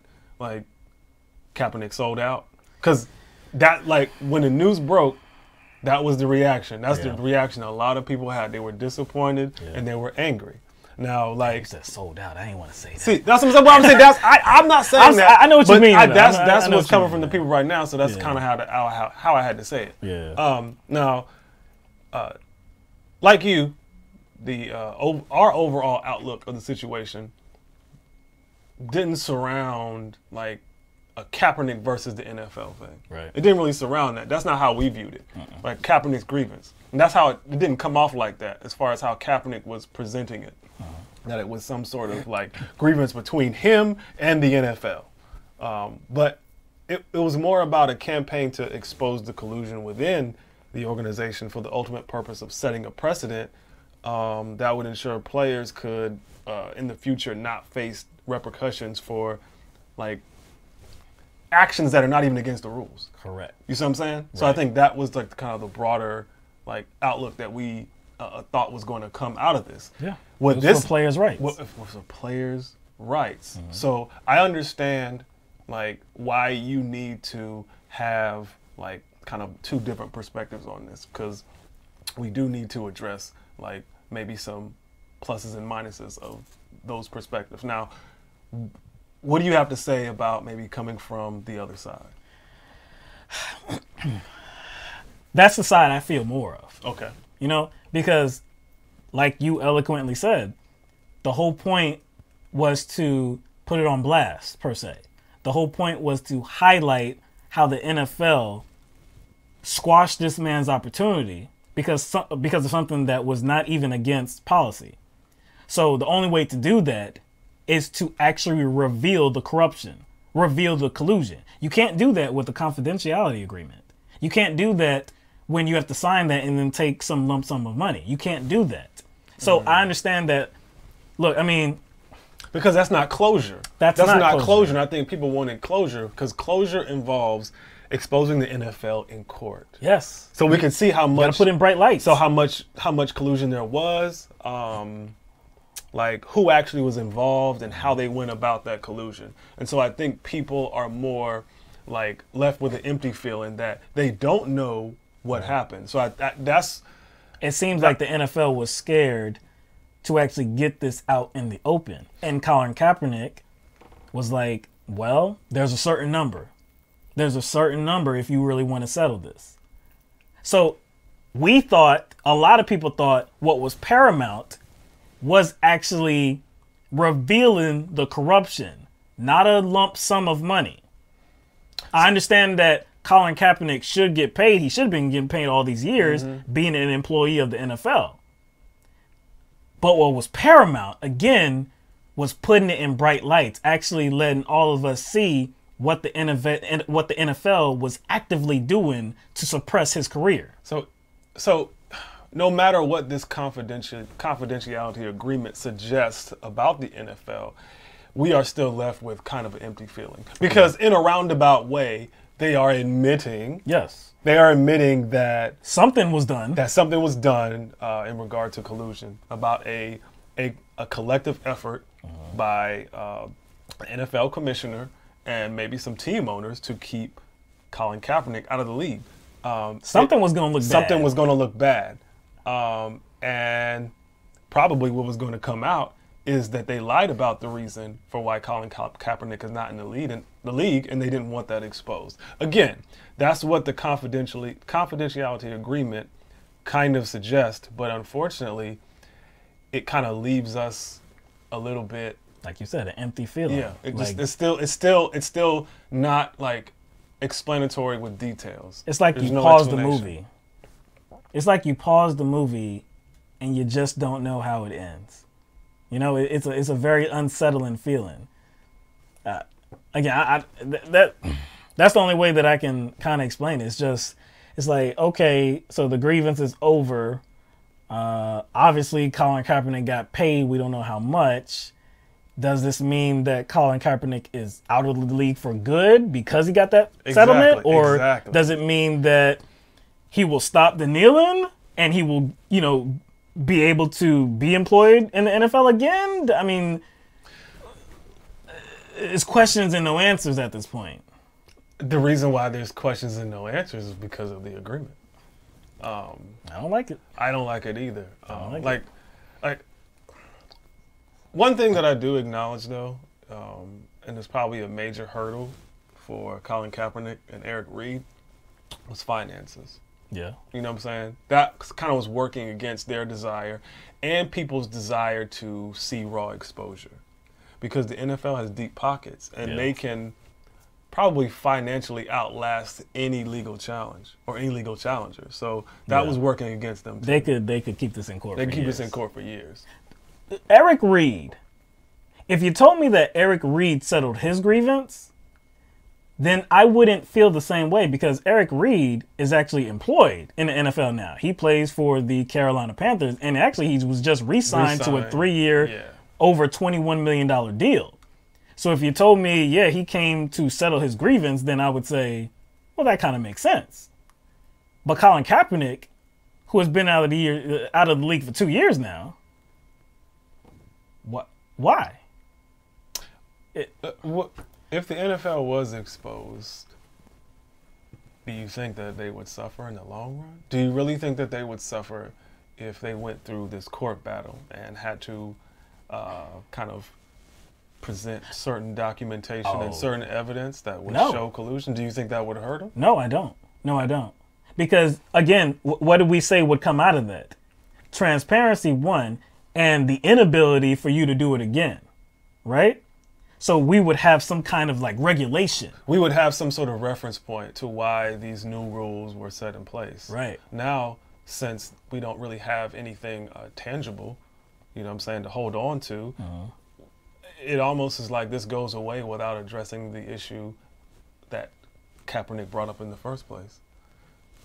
You know what I'm saying? Either way, I think NFL would have been fine. They would have been fine. Either way. So what does that tell you? Like, what does that tell you? If the NFL would have been fine, regardless, because, you know, here in America, entertainment is more important than social justice. Right. What does that tell you? They were more concerned about their legacy as a league. They didn't want that asterisk. They didn't want the stain. They didn't want that stain. So that, to me, they got deep pockets, like they got deep pockets. They can just pay you off. I just don't think. And don't admit to it. I just don't think that they would have gone under if that information came out. So it has to be more about perception and image and them maintaining their legacy for the long run. Because they don't want to be on the wrong side of history, like officially, and that being documented in court. Right. All right, so let's talk about one more issue, and we just got a few minutes to talk about this. Many people are talking about this. Jussie Smollett. Smollett. I think it's Smollett. Smollett. I think it's Smollett.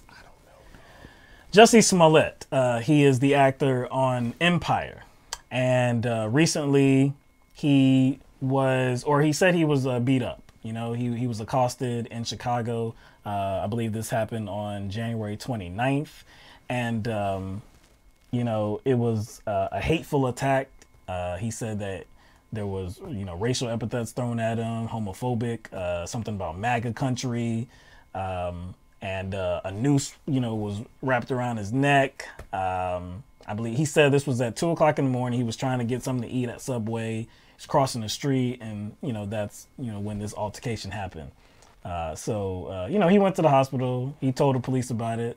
He was on the phone, I believe. I don't know if it was his manager or somebody. They called the police, and he told them what happened. So there, you know, of course, this investigation was launched, and, you know, this effort to find these culprits, these two men. But then some more information came forth. Well, some more information came forth. They could, the video, because there's video all over in Chicago, but the video, I guess the camera that would have captured it was facing the wrong way, so it didn't capture anything. They did receive, they did, I guess, find some footage from somewhere else where they saw two men walking, and they felt like those were the perpetrators. But again, there were questions about the story, and it just kept mounting and mounting and mounting. So recently, these two black men were arrested. Well, I don't know if, I believe they were arrested. At least they were taken into custody. And it turns out that one of them knows Jussie Smollett. He was actually his physical trainer, I believe. He actually appeared in one episode of Empire. So these two men and their brothers, they told police that this was some concocted scheme, all by the works of Jussie Smollett. So I believe they had a receipt for the rope that they purchased, that they put around his neck. I believe the police found some bleach. He was also doused with bleach. They found some bleach at, I guess, their place.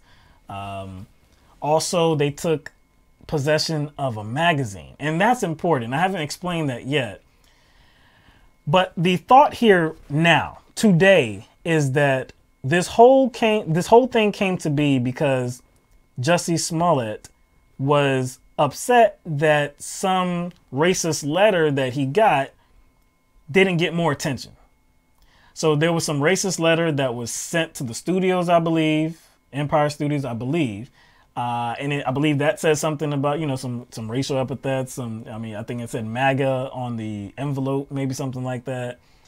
And he felt like it didn't get enough attention. So to get the appropriate amount of attention for some kind of attack like this, some kind of, you know, whatever, some case of racism, he developed some outlandish story. Well, not outlandish. He developed, I guess, a more elaborate and inflammatory type of situation. So then he can get some sympathy and maybe he can draw attention to that letter. Yes, but the thing about the letter now too is that I think it's viewed that the letter was part of the scheme, or actually the letter was the first part of the scheme. But since the letter didn't get the appropriate amount of attention, he took it up a notch and went to a full-scale attack, a physical attack. There's got to be something else behind this, because like yo, you're an actor on a major television show. You got cheese, dog. Like, you got enough cheese to go about this in a more discreet way. That's all I'm saying. Like let's get past like the obvious, the sadness of it, like how ridiculous it is for him to even go through with this. But concoct this whole scheme. That's ridiculous for him to concoct it if that's the case. But like, I know he has enough money to kind of go about it in a better way, so that it's not uncovered that it was a hoax. You see what I'm saying? Like, first I'm mad at the hoax, but then I'm mad at how lackadaisical it was. Yeah. Like, wait a second. Like, somebody you know, a personal trainer, there's a trail. There's a money trail? You left a money trail? Like, not even you left video. Like, he was on your show. So, like, the bare minimum you could have done is what? The bare minimum is get some other people. Yeah, get some people that don't have a link to you. Don't have a link. You know what I'm saying? I'm pretty sure there's a lot of homeless mugs out there you just could have just picked up. Look, man, it was just like, again, if it's a hoax, if it is, then it was the most ratchetly constructed hoax that I've ever seen. It was just shoddy. It was just shoddy. It was basically. I think a 5-year-old could have figured this out. Yeah, man. A 5-year-old could have figured this out. I saw the interview that he did on ABC. Okay, I saw that interview, and in the interview, he was emotional. He was fierce. It looked like he was telling the truth, and so he's an actor. Yeah, no, he's a damn. If this story is fraudulent, he is a damn good actor. If like I say, if this is all revealed to be some concocted scheme that he was a part of, that he was the leading figure in, I think his acting career actually might be okay, because that was a great performance he did on ABC. That was a great performance.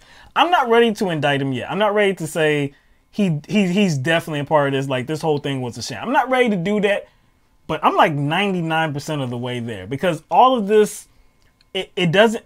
I don't think we're going to get to a place where he's telling the truth. Hell no, because his lawyers already said for him not to talk, and he has not agreed to talk to the police. He said he's not talking to the police. I'm like, wait a second. How are you not talking to the police now? Didn't you go to the police to report it? So how do you not go to the police now that this is kind of blown up in your face? Again, there is a slim chance. There's a sliver of hope, right? There's a slim chance that these dudes are just lying. There's a slim chance that they have beef with him. He was on the show. That's possible. They do know them. There's a slim chance that they do have beef with him. And they did that with, I guess the ultimate plan is saying he planned it, because knowing that he would go report it.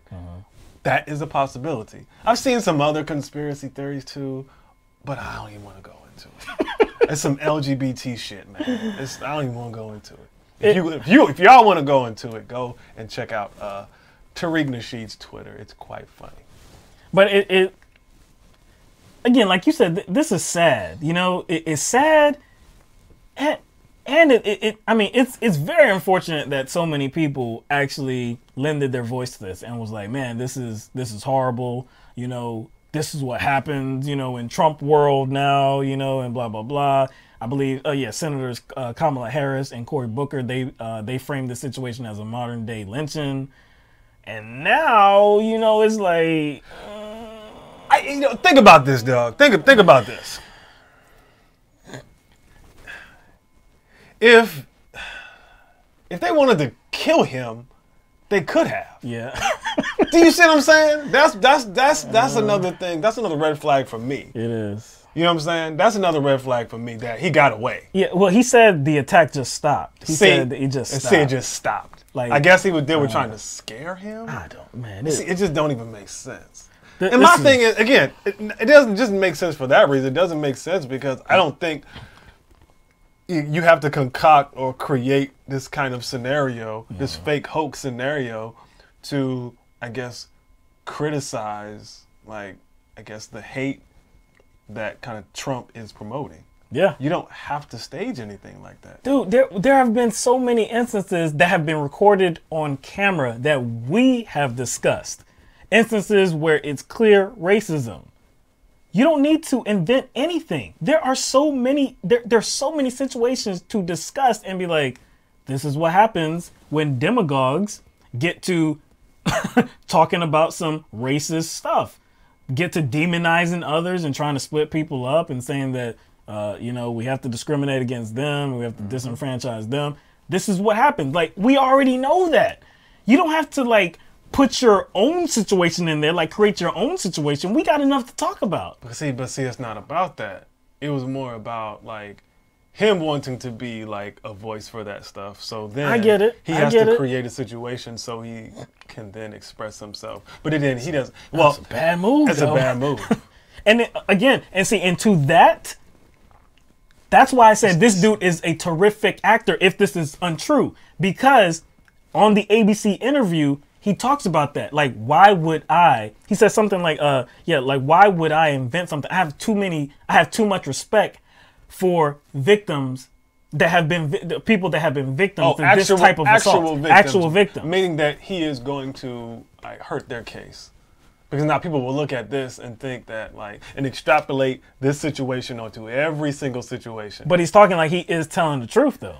He's saying that I'm one of them now. He said, I'm one of them now, but I have too much respect for these victims to actually phony up some type of stuff. I mean, that's... that's what you would say? That's exactly what you would say! That's exactly what you would say. Man. If you were really trying to sell it. So, I'm just saying, he's a terrific actor. I'm not sold either way. False, man. I'm not sold either way. I'm leaning towards I'm like, you can't, it's going to be hard to pull me back over there. You know, but I'm not there yet. Yeah. I'm leaning towards he's full of shit. I'm leaning towards that. But like I said, there's still, it just doesn't make sense. I don't want to believe he's full of shit, because you don't want to believe that somebody would do this. Go out of their, not just go out of their way and do it and create a hoax, but do it in such a sloppy way. Oh my God. So yeah, I don't know, man. I want the truth, though. I think we all do want the truth. I think we all do. I think I'll sleep well at night, not knowing. I think I would sleep pretty fucking well, not knowing how this junk panned out. So you just want to forget it. And you know what? Even if I know, I'm just like, man. Man, well, I saw before we went on the show that I don't know if it's expected, but certain people believe that Chicago police are close to filing, charges against Smollett for filing a false police report. Now, if that happens, I might be happy because then they'll be setting a precedent. See, then I'm going to pay attention because they'll be setting a precedent then. That's true. Because if you falsify a report or issue a false report in any way, and they're kind of going after someone that does, then when that happens to police officers, which happens quite often, they put their name and signature on it. Yeah. I would expect them to go after police officers too. Yeah, exactly. All right. So we have reached that portion of the program where we want to hear from you, people that are viewing the stream, no matter where you are, if you're on YouTube, Twitch, Periscope. We would love to hear from all of you, okay? So we do have a line open. We have a line. I like how you said a line. We have a line open, all right? And again, we'd love to hear from you. So the number to call in is 669-900-6833. And it is under at the bottom of the screen for you. We'd love to hear from our callers. We do have some loyal viewers and we do have some loyal callers, and we definitely want to hear from them always. But we want to hear from some new callers as well. So if you're new to the stream, if you're not, but just have maybe something to say about the events of the day, maybe something that happened this weekend or whatever, something that's relevant to discuss, we would love to hear from you. So please call in. I have a feeling whoever calls, they're going to want to talk about Bernie. I do have a feeling that somebody might want to talk about some Bernie 2020. Because, like today, there was a lot of energy stirred up today because of his announcement. Mm-hmm. He came out like a champ. He came out like a champ that had the belt. Because, you know, they introduced, like, the challengers first. They do. They introduced the away team first. Yep. You know what I'm saying? And here come Bernie. Yeah, the starting lineup. You know what I'm saying? So, he came out like a champ, man. Like a champ does after everybody else. And he kind of proved that he has galvanized more people than those other candidates. So no doubt. Oh!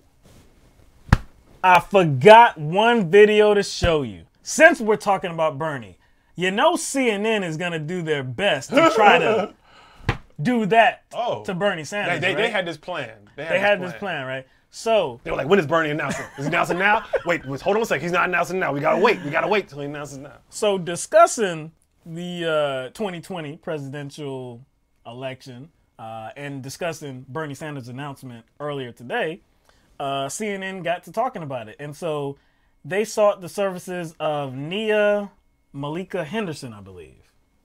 And you could tell she was not feeling it. You could tell she was not feeling Bernie Sanders 2020. So let's show you that clip.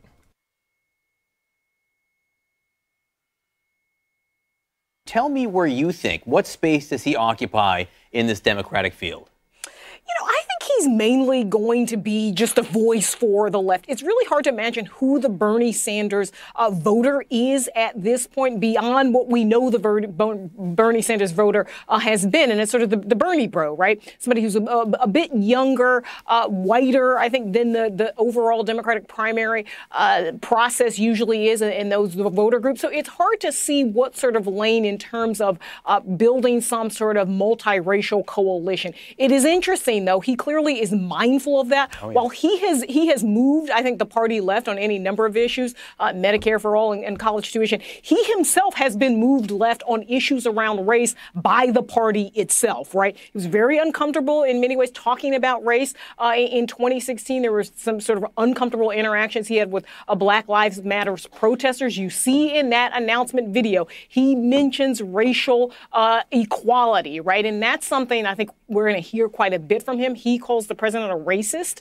Not every candidate has done that so far. And so we'll see how that plays. But I think it's still going to be difficult, I think, for him to expand what we know are that core group of supporters, which are primarily younger voters, as well as white voters as well, and primarily male voters. But we'll see. He's going to be an interesting voice out there in this very, very crowded field. I got one very important question to ask you, Will. Yeah. How do you feel being a white male? A young white male. How do you feel being a young white male, Will? Well, because I feel different. But she did say, well, I feel different. Funny thing is, she says, she kind of suggested, well, she didn't suggest, she said there's not really a good idea of who these voters are. We don't know where the support is We don't know where the support is coming from, except for, she said she didn't know where the support is coming from. Except for the Bernie bro. No, the whiter. She didn't say white, but she just say whiter. I'm like, she's talking about light skin? Like light skinned black people? She's talking about whiter? What's it? Do light skinned black people fall into that? You know what I'm saying? Do albinos fall into that category? You remember 2016? Do mixed people? The Bernie made me white thing, right? Yeah, Bernie made me white. Yeah, do biracial people fall into that whiter category? So we're back to 2016. Back to 2016. It's the same narrative. The same narrative. Bernie bro. Because I know when I went to the polls and was talking to people about who they voted for, a lot of people don't like to disclose that, but a lot of people are like proud. I spoke to a lot of people who were not white males. Of course. Also, when we went to Philadelphia for the Democratic convention, there were a lot of people there. A diverse collection of people. I remember seeing a lot of women there, young women. I do. Young women and old women. But she says the Bernie voter is young, white, and male. That seems to apply more to like Donald Trump and Republicans, right? Well, I don't know about the young part. He does have young and old, of course. He has the very old voters, but the white part. Yeah. Yes. I'm right now, man. I'm having identity issues. I'm having an identity crisis. Again, I feel different today because I've never been white before. I never. You know what? And she kind of has prompted me to now reevaluate myself. You got to. I have to reevaluate myself as a human being because I have to now accept a new part of my identity, or this is a new identity in general, completely. Your mirror has been wrong. Be lying to me every day. Has been lying to me every day for over 30 years. Yeah, and this face tells it all. Yo, that was before she started talking. This is when she was receiving the question about Bernie Sanders. That face says it all. You knew she was about to hate. You knew that's what she was like. She was like, I'm on here to hate, and that's all I'm going to do, and y'all know it. But, like, one major bullshit point was the point she made about Black Lives Matter. Yeah. And Black Lives Matter also approached Hillary Clinton, too. They did. They did. It wasn't just Bernie Sanders. They thought that Hillary Clinton wasn't doing enough to address the issues that they thought were important, and they kind of like they bum rushed her show too. You know what I'm saying? So that's bullshit. And she said something about the Democratic Party moving him towards. Well, he moved the Democratic Party. Well, he left. Yeah, that's what she said. I thought she said it was the Democratic Party that did that to Bernie. Oh no, maybe I misheard that. Yeah, because you was in that frame of mind already. she did give him a little bit of credit, but then ended with, but Bernie's voters are young, white, and male. So anyway, all right, so let's get to our first caller. We want to get to 562 area code because I believe that was the first caller and it dropped off. So 562, you are on the air live with LTMB. Who this? Whoa, Bernie's running. This is Saab. Is this Saab? Yeah. I'm What's excited. going on, man? I'm at college, and I thought I'd drop onto my favorite show. Oh, man. Good to hear from you, man. How you feeling about Bernie Sanders 2020? I'm wearing my Bernie sweater right now. I'm so happy. A bunch of people were saying Bernie's running. Yeah. Good. Okay, I have a question. Do you think, my question is about the Democratic candidates that are running right now. Do you think they're more believing the policies that they're supposed to be supporting America for all, or are they just doing it for the votes? That's what I really want to know. It could be both. It could be both. We know that soon after 2016, people were co-opting everyone Bernie jumped Sanders' on message. the train. That's what. Yeah, they jumped on Bernie Sanders' message, and then when Bernie Sanders actually unveiled his legislation, there were co-sponsors. There was Kamala Harris. There was Cory Booker. There was Gillibrand. So, a lot of these personalities, a lot of these political figures, I believe to be wholeheartedly fake. Not on every issue, of course, but if in 2016, when you were supporting Hillary Clinton and not advocating for single payer, Medicare for all, and then just like I said, not even a year later, you're with Bernie Sanders all the way, Medicare for all now, you're truly supportive of what he's trying to do. I have my doubts, especially somebody like Kirsten Gillibrand, who used to be with the Blue Dogs. I'm about to cancel that word for this dude, because anytime he gets the opportunity to say it. Hey, we gotta just deal with things accurately. She was a conservative representative when she was in the House, but then when she went to the Senate, she became this supposed progressive. So Kamala Harris, Cory Booker, you never know. But I do think that if by chance they do get the Democratic nomination, I do think that's the one thing that they would feel like it's necessary to go forward with. I feel like they would feel like that. It seems to be probably the one issue that's like the litmus test for who's going to be a viable candidate for 2020, even though, you know, people like Klobuchar is like, nah, we can't do that. Okay. What would you say about Joe Biden? I'm curious about that, your opinion on him. We've talked about Joe Biden like a little bit, kind of since his name has been put out there, even though he hasn't officially announced. He's kind of been unofficially presented as one of the best and most viable candidates. For a while now. For a while now. Presented as that. Yeah. I think if he is going to declare, it's going to be shortly because it'll be a response to Bernie declaring. Yeah. I don't know. I mean, like, I think the last time we talked about Bernie, not Bernie, but let's see, I got Bernie on the mind. I can't think about anybody but Bernie. But like the last time we talked about Biden, he was at some kind of conference, wasn't he? We did a story on that like last week. Oh, well, it was before the midterms. Yeah. And he was actually touting the Republican in the race. He was touting the Republican in the race. He actually he pocketed some cash. Oh yeah. He pocketed some cash. Some nice cash. Some nice cash. In exchange to advocate for the Republican against the Democrat. A Republican that was kind of running against, I guess, the ACA. Yeah, many things like even your mainstream Democrats are for. He ran against. He was the incumbent. So look, see, I'm talking about Bernie Sanders. Joe Biden, to do that so close to these presidential announcements for 2020, if he does get involved, that's a huge target that these candidates will be able to hit him with.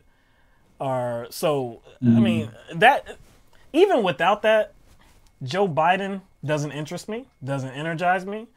I don't see how he is like this integral figure, like he is a leading candidate. Like what are people holding on to? Just Obama. His connection to Obama? That's it. I think that like if it actually manifests, it's flimsy. If a presidential campaign manifests, I don't think it would go how people think it is, because he is almost seen as like, he was seen as a sidekick to Obama. I just have one more question. I just don't want to get cut off. Yeah, go ahead. What would you, if there's a candidate that no one likes, just like the last election with another Trump and another Hillary Clinton, what would you say about people voting your conscience, or would you want the Democratic Party to win so we don't have to deal with them 4 more years of Trump? I'm curious about that. I'll start with that. Okay. And I can be very quick with it too. I don't think there's going to be a candidate quite like Hillary Clinton. I don't care who it is within the Democratic Party. I don't think there's going to be a candidate quite like Hillary Clinton. With Hillary Clinton, it was very, very easy to be against her and to be like very emotionally against her, for very, very negative feelings to be just summoned because of her. You know, some scandals, lies. Corruption, I know, I had money, double talking, all of this. Yeah. And she has a long history to go back to, too. So there's not going to be anybody like her.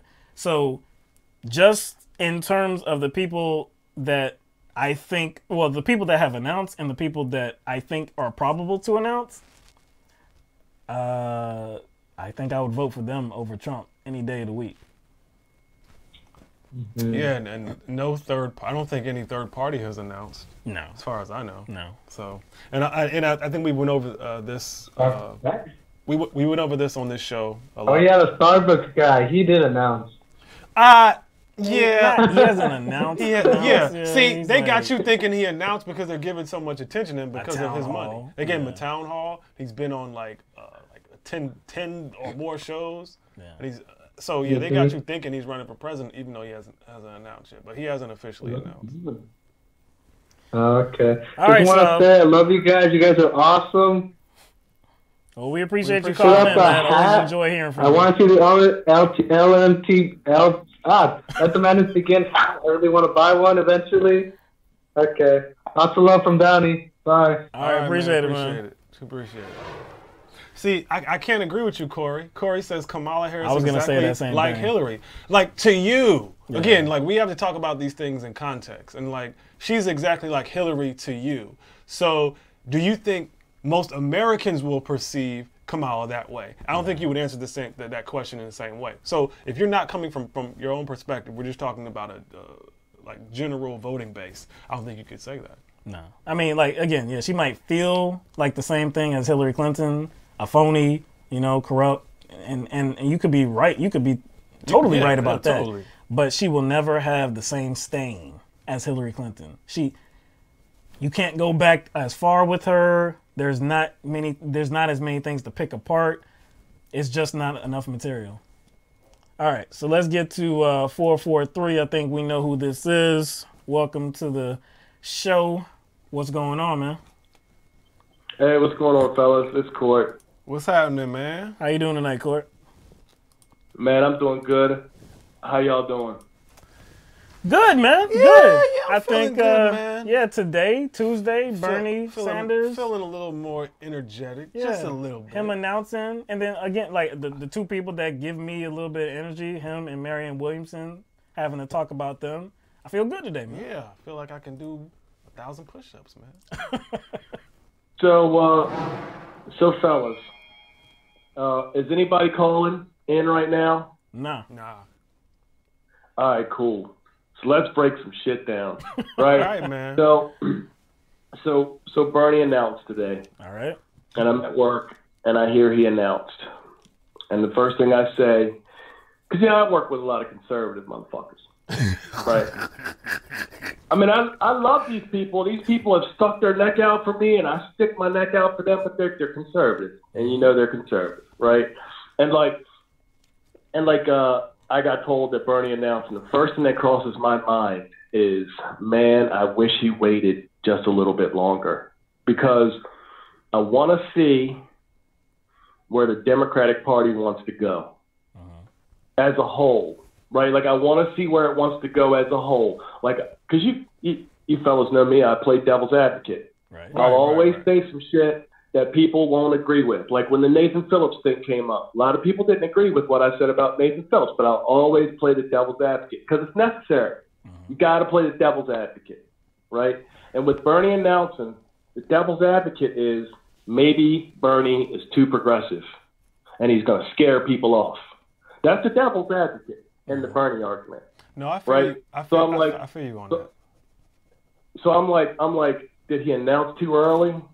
Should we have waited until, maybe we see if Kamala Harris gets big traction? If Kamala Harris gets huge traction with the Democratic Party, it may lose us the election from Donald Trump.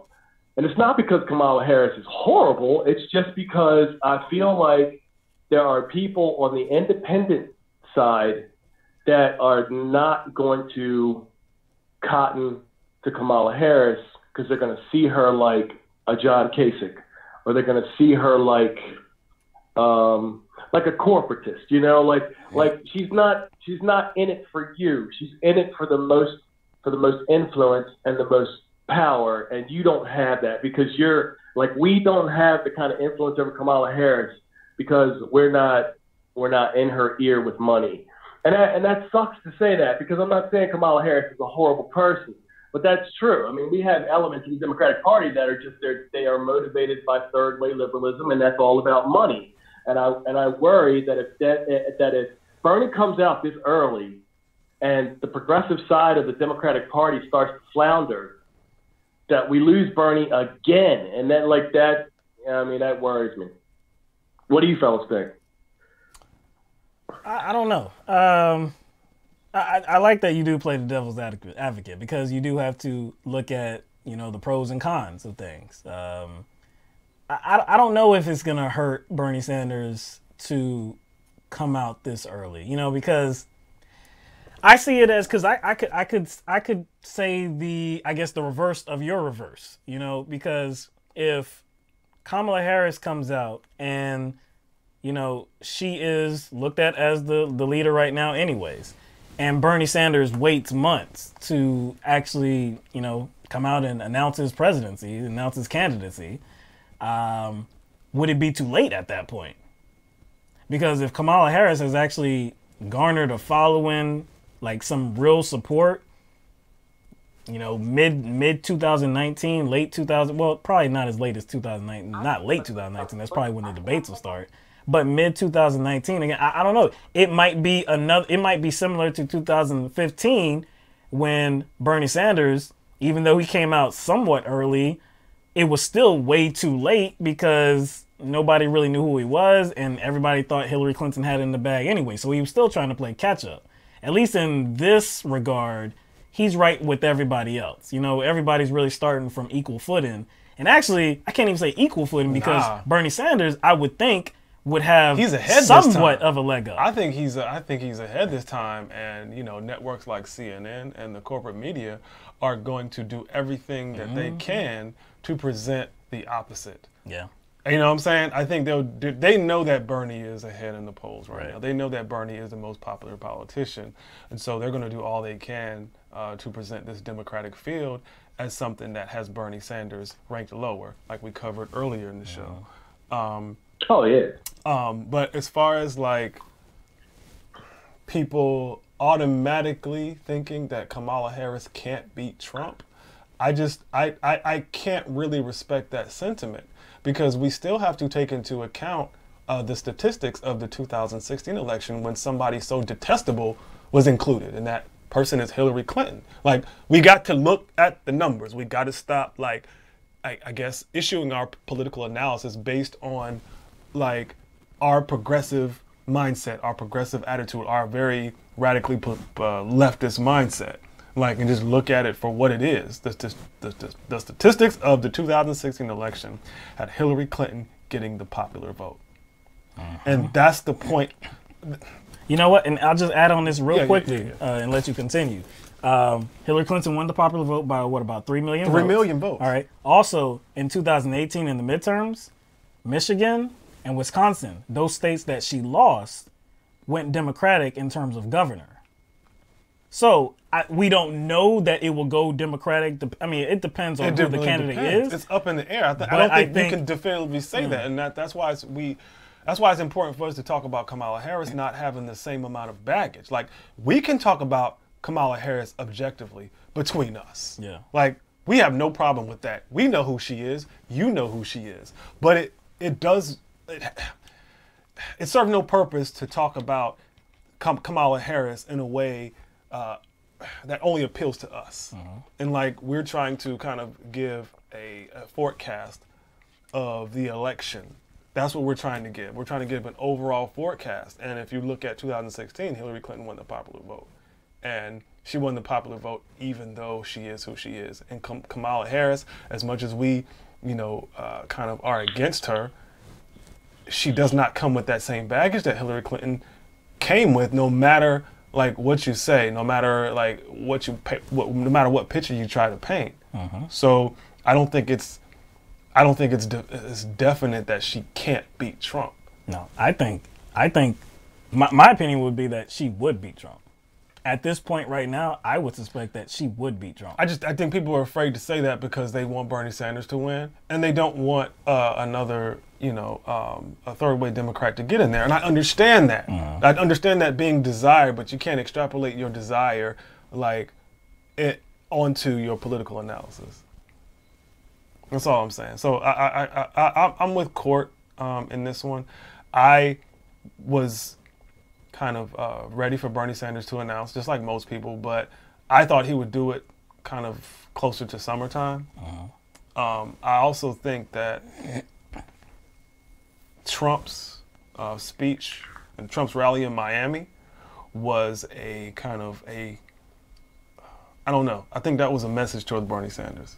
Yeah. All that talk about socialism. No doubt. You know, I think they knew he was going to announce on Tuesday. So they have possibly he has a rally on Monday, where he centers on something that he never really centers on before. He made more socialism comments than I've ever seen him make. And then the next day, Bernie announces, I think that was some sort of like he was trying to like shoot the American public with some antivenom before Bernie came along. You know what I'm saying? Yeah, I get it. The next day, and you know, and we all know what Bernie Sanders represents. So you guys have time for me to retort? Yeah. Nobody's, waiting. Okay, so, all right, Mike, I understand what you're saying, that, people are underestimating Kamala Harris, but I also know that Kamala Harris is a woman and Kamala Harris is black. Now, I'm not going to say that people aren't so tired of Trump and so sick of his stupid shit that they won't vote, Kamala Harris in because she's a woman and because she's black.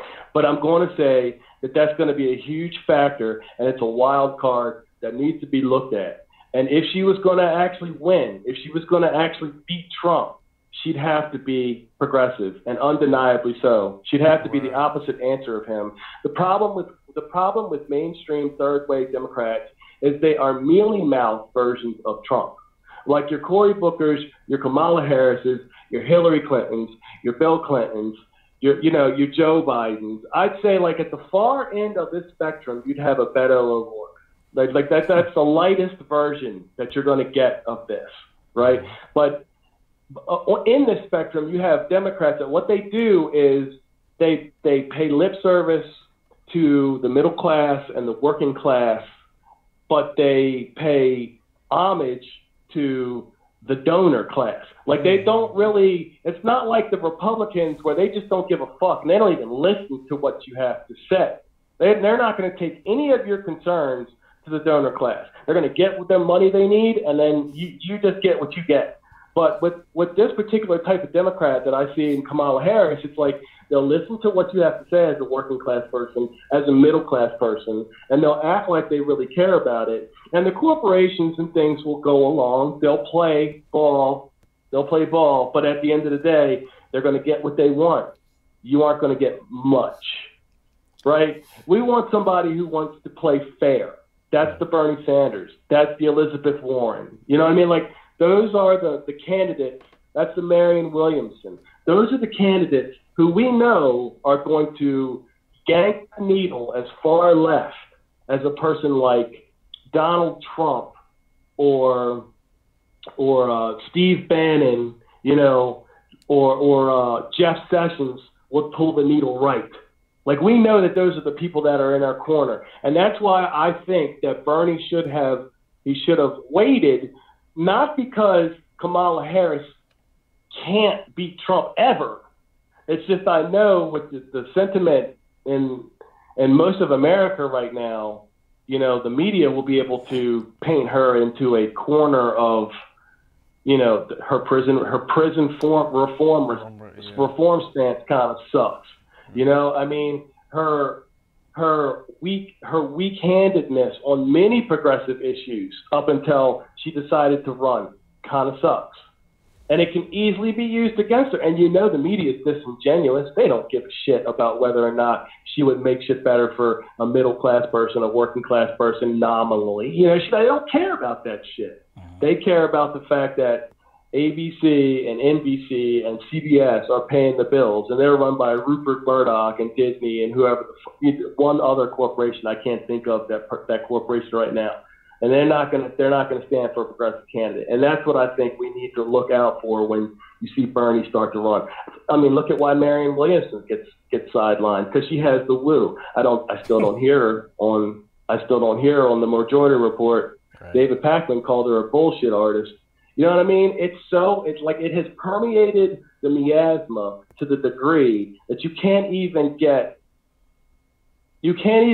independent artists to look at Marianne Williamson, not artists, independent journalists to look at Marianne Williamson as a progressive and at least push her agenda so she can pull the entire Democratic agenda to the left.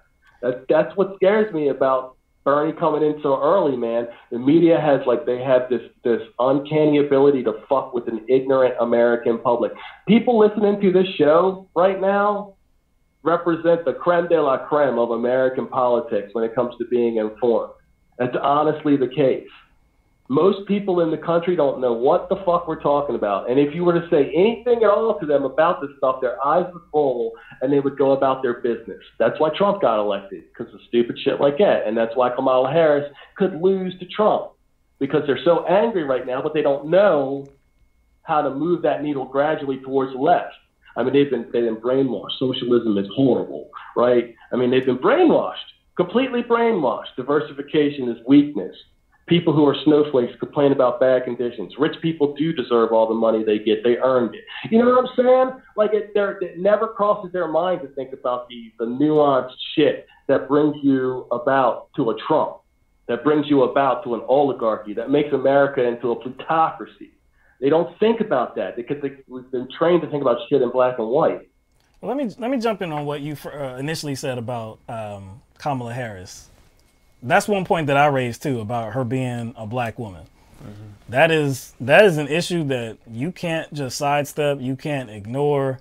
We don't know how it's going to play out because, I mean, we haven't seen a black woman get the Democratic nomination and actually try to, you know, face off against a Republican and succeed. We just don't know what that's going to be like. Is America going to be ready for that? Are they going to put away their feelings of bigotry and racism? And we just don't know. So that's significant.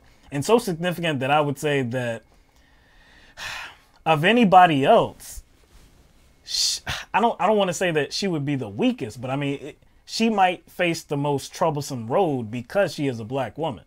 So that's, I mean, for you pointing that out is definitely accurate. It's something that you have to pay attention to. Bernie announcing right now, I feel like I get what you're saying about Kamala Harris maybe not being able to beat Donald Trump and like just feeling some kind of angst about that or feeling like kind of wearisome, like just like, oh, I don't know. I mean, we just don't know. I think she could, okay? I think she could. Bernie Sanders being in the race right now, I think helps him. I don't want to say it hurts him because, again, I think what he'll do is build on what happened in 2015 and 2016. Trump is definitely, like we talked about with, you know, his Miami rally last night. You could say that's about Bernie Sanders. You could say it's not, whatever. I mean, it seems like it could be. Bernie Sanders is definitely going to have some work to do trying to combat that narrative because people like Trump, people like the Republicans, they're all screaming about socialism right now. So Bernie Sanders is actually going to have to make it clear that what he's promoting is capitalism. He's actually going to have to say the word capitalism. If he actually wants to like quell all those fears, he's actually going to have to say capitalism. Too. Yeah, but he's going to have to say it. Now he can say that, hey, this is capitalism, but this is democratic socialism. I mean, he can frame it whatever way he wants to, but I think he's going to have to say the words capitalism because that's exactly what he's selling. He's not selling socialism. Nobody is selling socialism. But do you think he should set that dichotomy up, Will? You think he should set that? Do you think Americans are ready to deal with that kind of a dichotomy, given the kind of propaganda that's been heaped on socialism? Like if Bernie Sanders comes up and he says Trump represents capitalism and I represent socialism, do you trust the American public to actually pick the right choice and be listen? Well, no, that's not what I'm saying. No, I'm saying that he should say capitalism. Oh, like what Will is saying is he should put his democratic socialism in context with the system capitalism we actually have. Yes. And what that actually means for what he wants to do. Yeah, by saying socialism, that's no. That's not going to get him. But he's not even promoting socialism anyway. So, I mean, it wouldn't go anywhere. I think he would have to kind of be very vocal about making the distinction between socialism and then what he is presenting. Yeah, he has to kind of challenge that out the gate. Even more so than he was clear in 2016. And we listened to him. Of course, we knew what the hell he was talking about. We knew that it was still capitalism, but he wouldn't say that. Like, we have somebody who is a demagogue in Trump, who is already trying to perpetuate this myth that it's socialism that's trying to come to the United States of America, when nobody is pushing that. Nobody's pushing that. Nobody running for president is pushing that. Even somebody as, if you want to say far left, as Bernie Sanders or Marianne Williamson, none of them are pushing that. So I think it's good for Bernie Sanders to be out this early and try to, dodge some of those, elbow some of those hits that that are sure to come. What do you think is kind of, does Bernie's inclusion in this race, his official inclusion in this presidential race, does that kind of change the trajectory of any of the candidates that are in there now? Okay, so Bernie's inclusion in the race. Okay, so Bernie represents the zenith of the progressive wing. Yeah. So he's the icon of the progressive wing, and under him is going to be Elizabeth Warren, Marianne Williamson, and I'm not going to mention AOC because she can't run for president. So I'm going to say that under the progressive wing, right now we have top of the heap is going to be Bernie Sanders. In the middle is Elizabeth Warren, and at the end of it is Marianne Williamson. Not because of their particular views, but because of the way they would rank, logically. Bernie Sanders, everybody likes Bernie Sanders. Elizabeth Warren has some baggage, but she's extremely progressive. She's very well liked. Marianne Williamson hasn't been picked up, and she's kind of being glossed over. Extremely progressive, very, very good ideas about some serious issues that have dealt with America, but she's probably she's on the back burner. So that's how I'm going to rank those. And the next set, you've got Kamala Harris, and you've got Cory Booker, and you've got Pete Buttigieg, and you've got Beto O'Rourke, who hasn't announced a run yet. But Kamala Harris and Pete Buttigieg and Cory Booker. And I'd even say, who's the other one? The one who is mean to her staff. What's her name? Klobuchar. Amy Klobuchar. I'd say those four are in your, those are in your third way Democrat type candidates. I don't pay attention to them. I mean, if the party chooses to nominate one of those, it's going to be like 2016. I'm going to begrudgingly vote for them, and I'm going to hope that the rest of the country fucking gets it. You know what I mean? I'm going to fucking hope that. But I swear to God, if they put up one of these four candidates, we're fucking done. I'm just going to put that out there. I mean, I know it sucks that Kamala Harris is probably, you want her to win, but it's just like if they do this, if the Democratic Party does this shit again, like they did last time with Bernie, I'm telling you, it's over. I know too many good people who are very progressive, who are like, fuck the Democratic Party because they did that shit to Bernie last year, and that's why we lost. But I'm not going to get too far off in a tangent. I think that Bernie Sanders, he should run, but I think it's going to come down to, is the American public willing to follow the information, to pay attention to what happened, to understand that we got fucked over, and we got fucked over by our corporate media and our corporate candidates. And there's some on the left that are not very corporate. I don't see any on the right yet.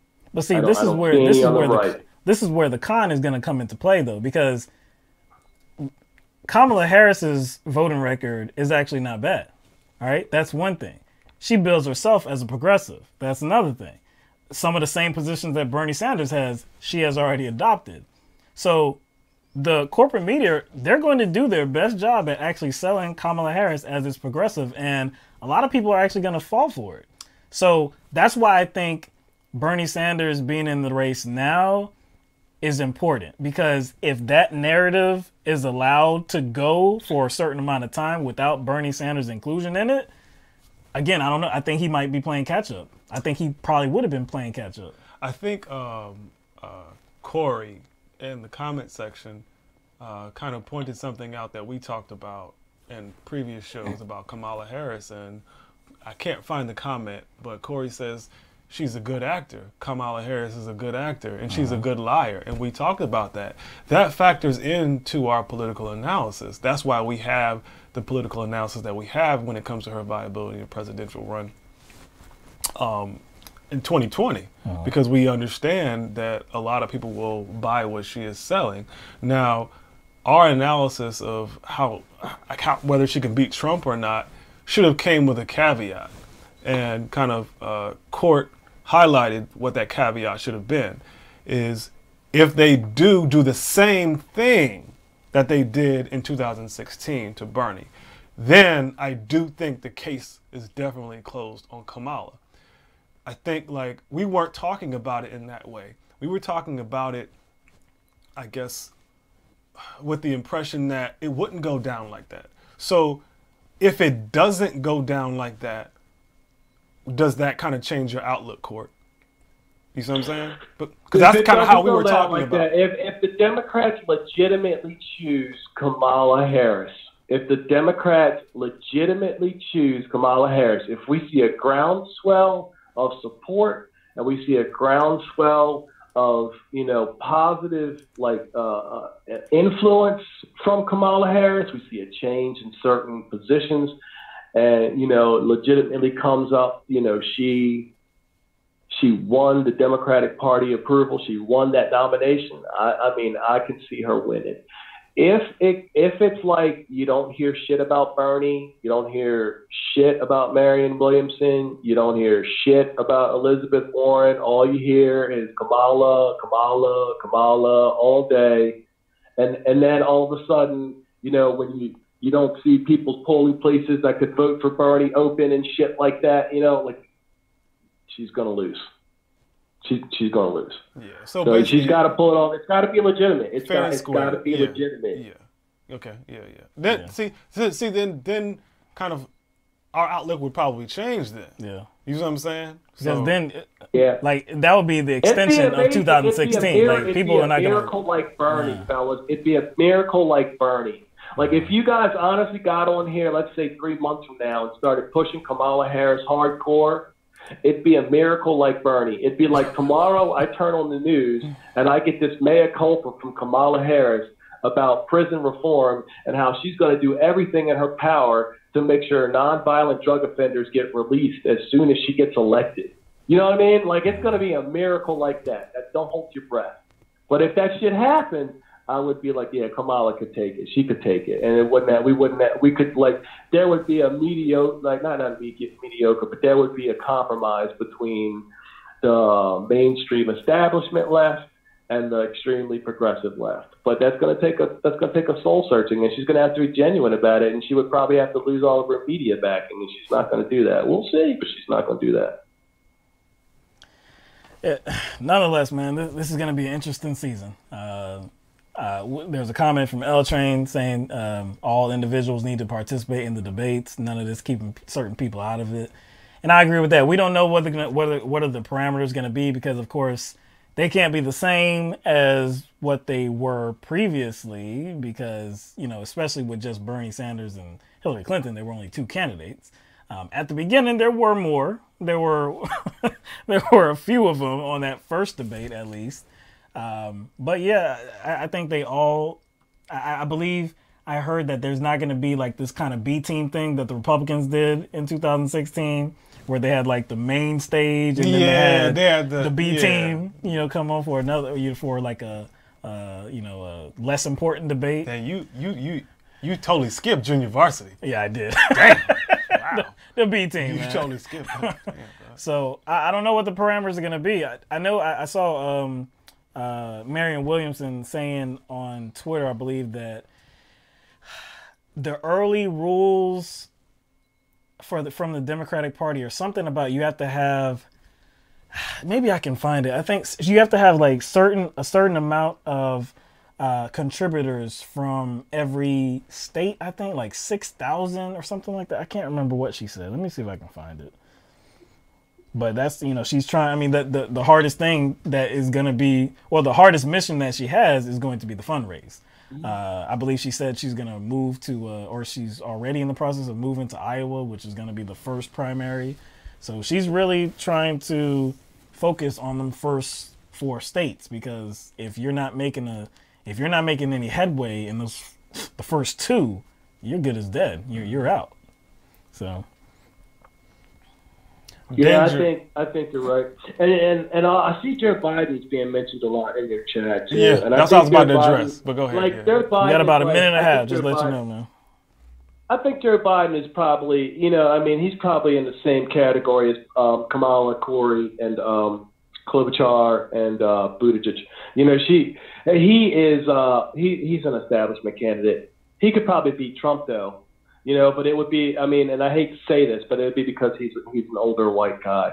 So he probably would, like, if he went in and he decided he was going to go hardcore and appeal to the middle of the Democratic Party, it'd be a fight. But he might win it just because of that type of patriarchy and that type of racism that is in our country. He might pull that off. So that's what I'm going to say about Joe Biden. But I think I think he's in the same precarious position as Kamala ultimately. If it's not genuine, he won't win either. No, I feel you. I'm not sure if his charisma alone will kind of win people over. No, it wouldn't. The only thing that would help Joe in that case would be the fact that, like I said, he's a white dude. That'd be the only thing that could help Joe. And that's because Trump really fucked some shit up. You know? But you're talking about if he's genuine or not. Again, just in the past midterms, he advocated for a Republican.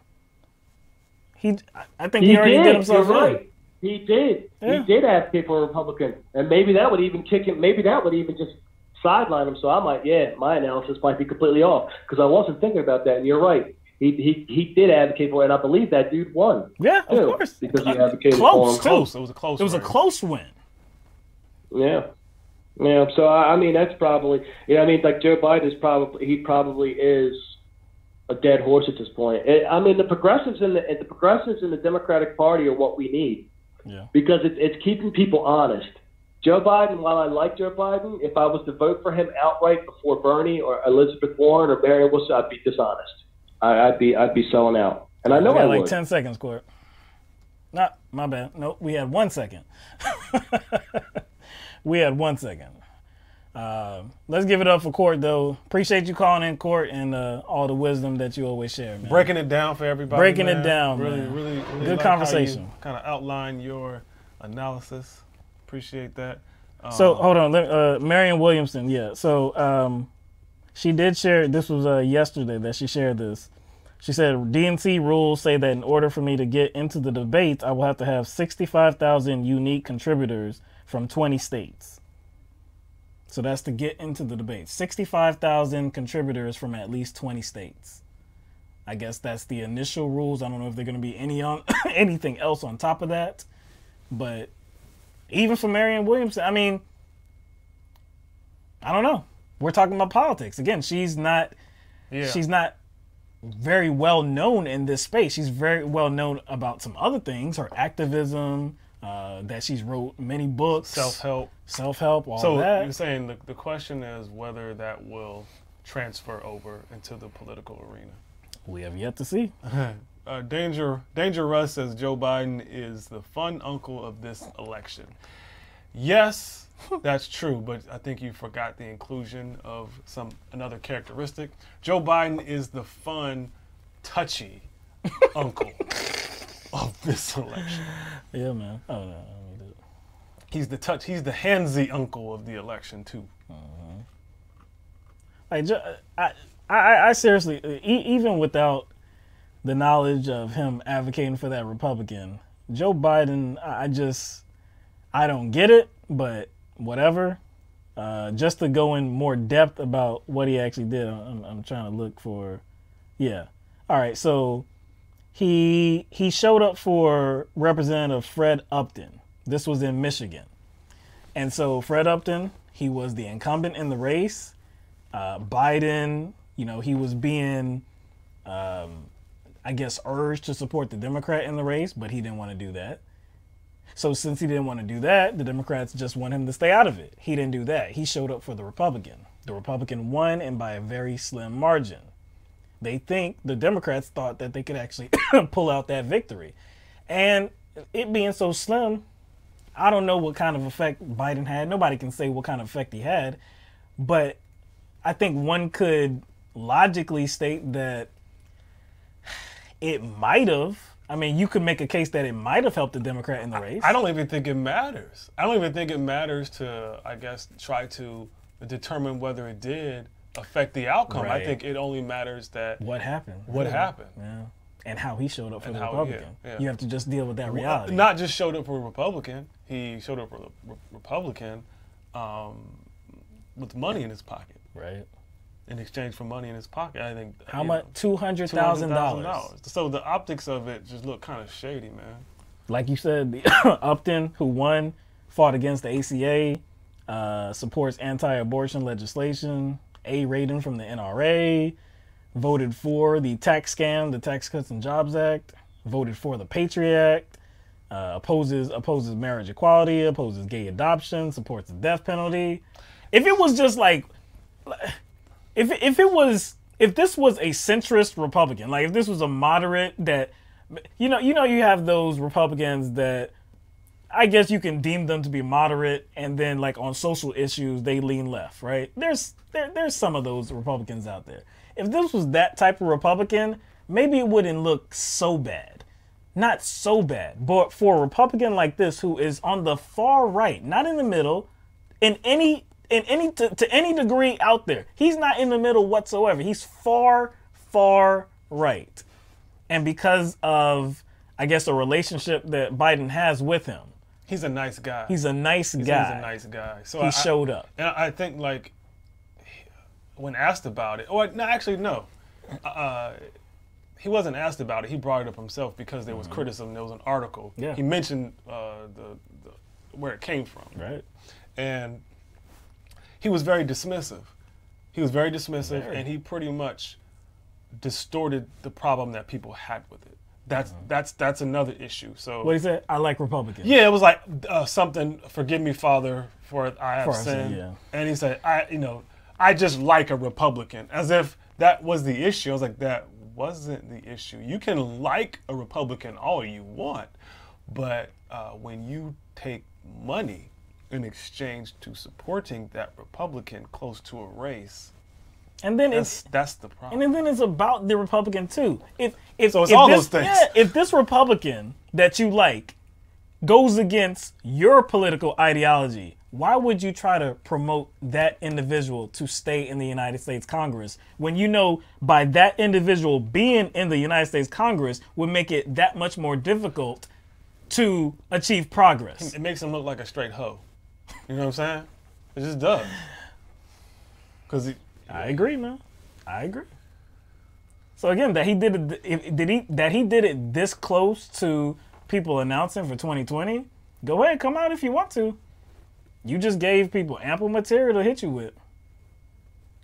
We talked about Elizabeth Warren giving Donald Trump baseballs to throw at her with this Native American thing, right? Joe Biden, he gave everybody a brick house.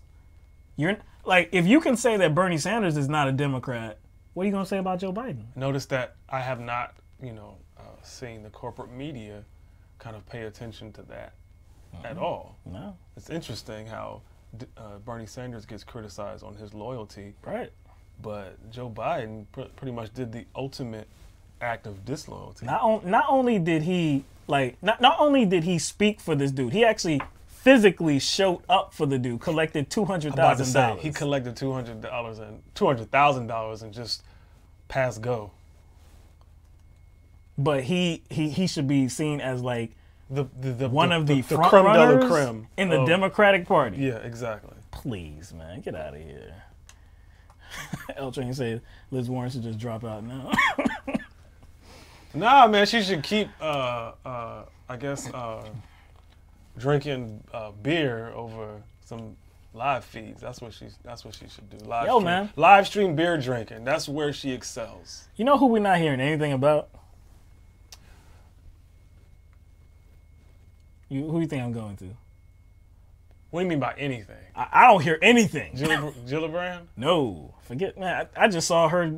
She was some live stream on Facebook. Did you see where she was invited to some? Did you see her go to the black church? Did you see that thing? She was invited to some black church, and she was invited out to dinner too. She was doing a little photo op, and they served fried chicken at this little dinner, and she looked a bit confused on how to consume the fried chicken, and she started eating this fried chicken with a fork, and they looked at her. They were like, how do I eat this thing? Man. That ain't it. They like that. That's not how you eat the fried chicken. Nah, man. I don't know who you're talking about, man. Julian Castro, man. I was about to say that is right, man. I don't hear anything about Julian Castro, and he was one of the first ones that actually announced.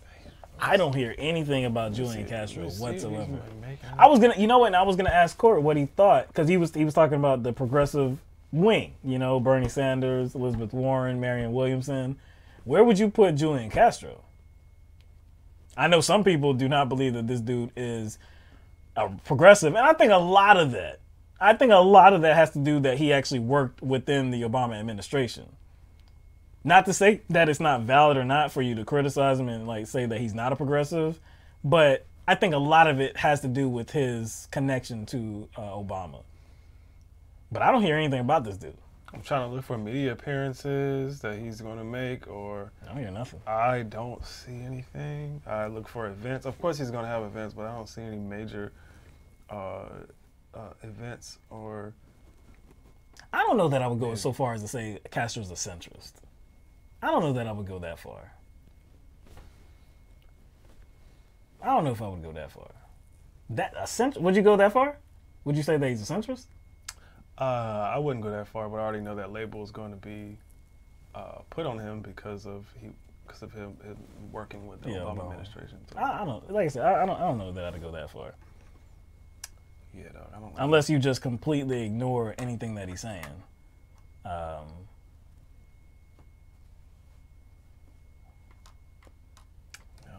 It could be true. I don't know.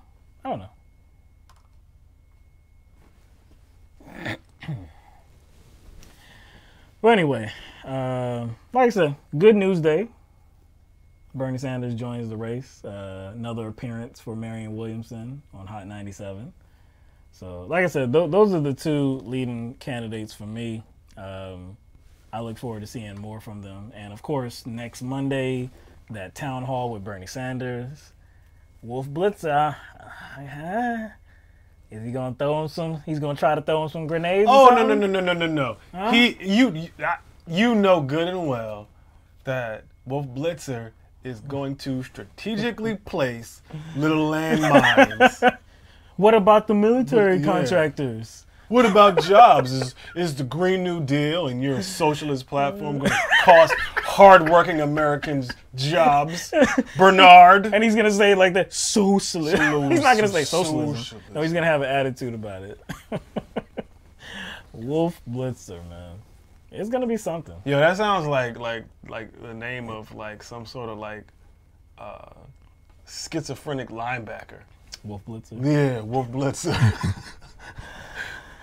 You know what I'm saying? All right, man. I think that's all we got for you. Let's see. Yeah, L Train saying it'll be interesting to see what kind of Democratic Hispanic support Castro gets, especially in predominant Hispanic populated states like Arizona, New Mexico, even SoCal.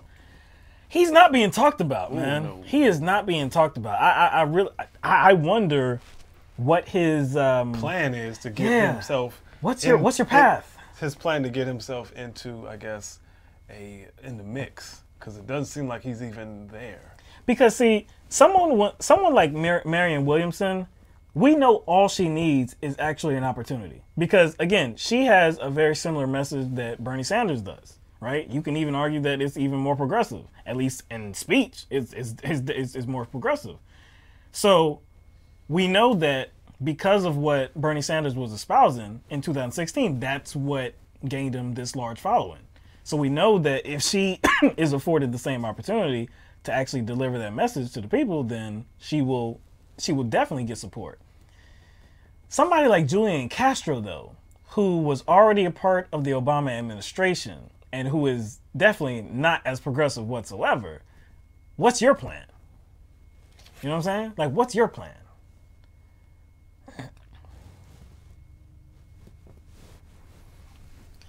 I don't know. I don't know what Castro's plan is, man. He needs to put himself on the map somehow. I think otherwise he might be done early. I just don't see it, man. Of the candidates that I don't think Buttigieg has a chance. I don't think Buttigieg has a chance. But of the people who they frame as, you know, I don't know, they don't really frame Gillibrand or Castro as contenders. I think those are going to be two of the first to drop out. No. Gillibrand, I don't believe has a chance in hell.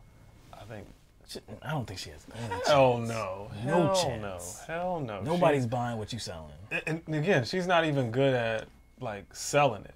Like if you're going to sell like an image of yourself, if you're going to sell a perception of yourself, even if it's lie, it better be good. You better do it well.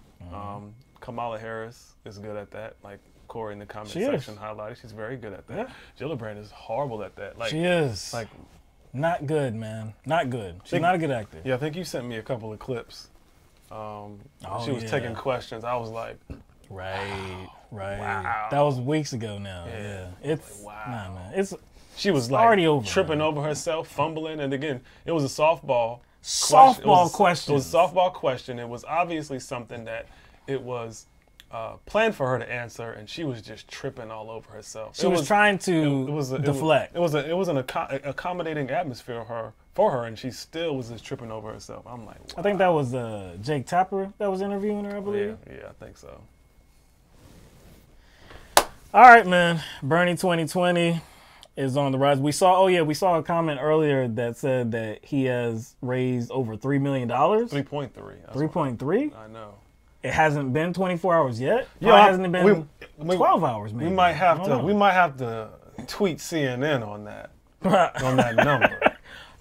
Hey, there better be a story tomorrow about the large amount that Bernie Sanders has raised in 24 hours. If I see some Kamala Harris supporters and Kamala stands roaming on Twitter, I'm gonna just slide them that fundraising count. Fundraising dollars. Bernie Sanders is already at he's already at more than double what Kamala Harris raised in 24 hours.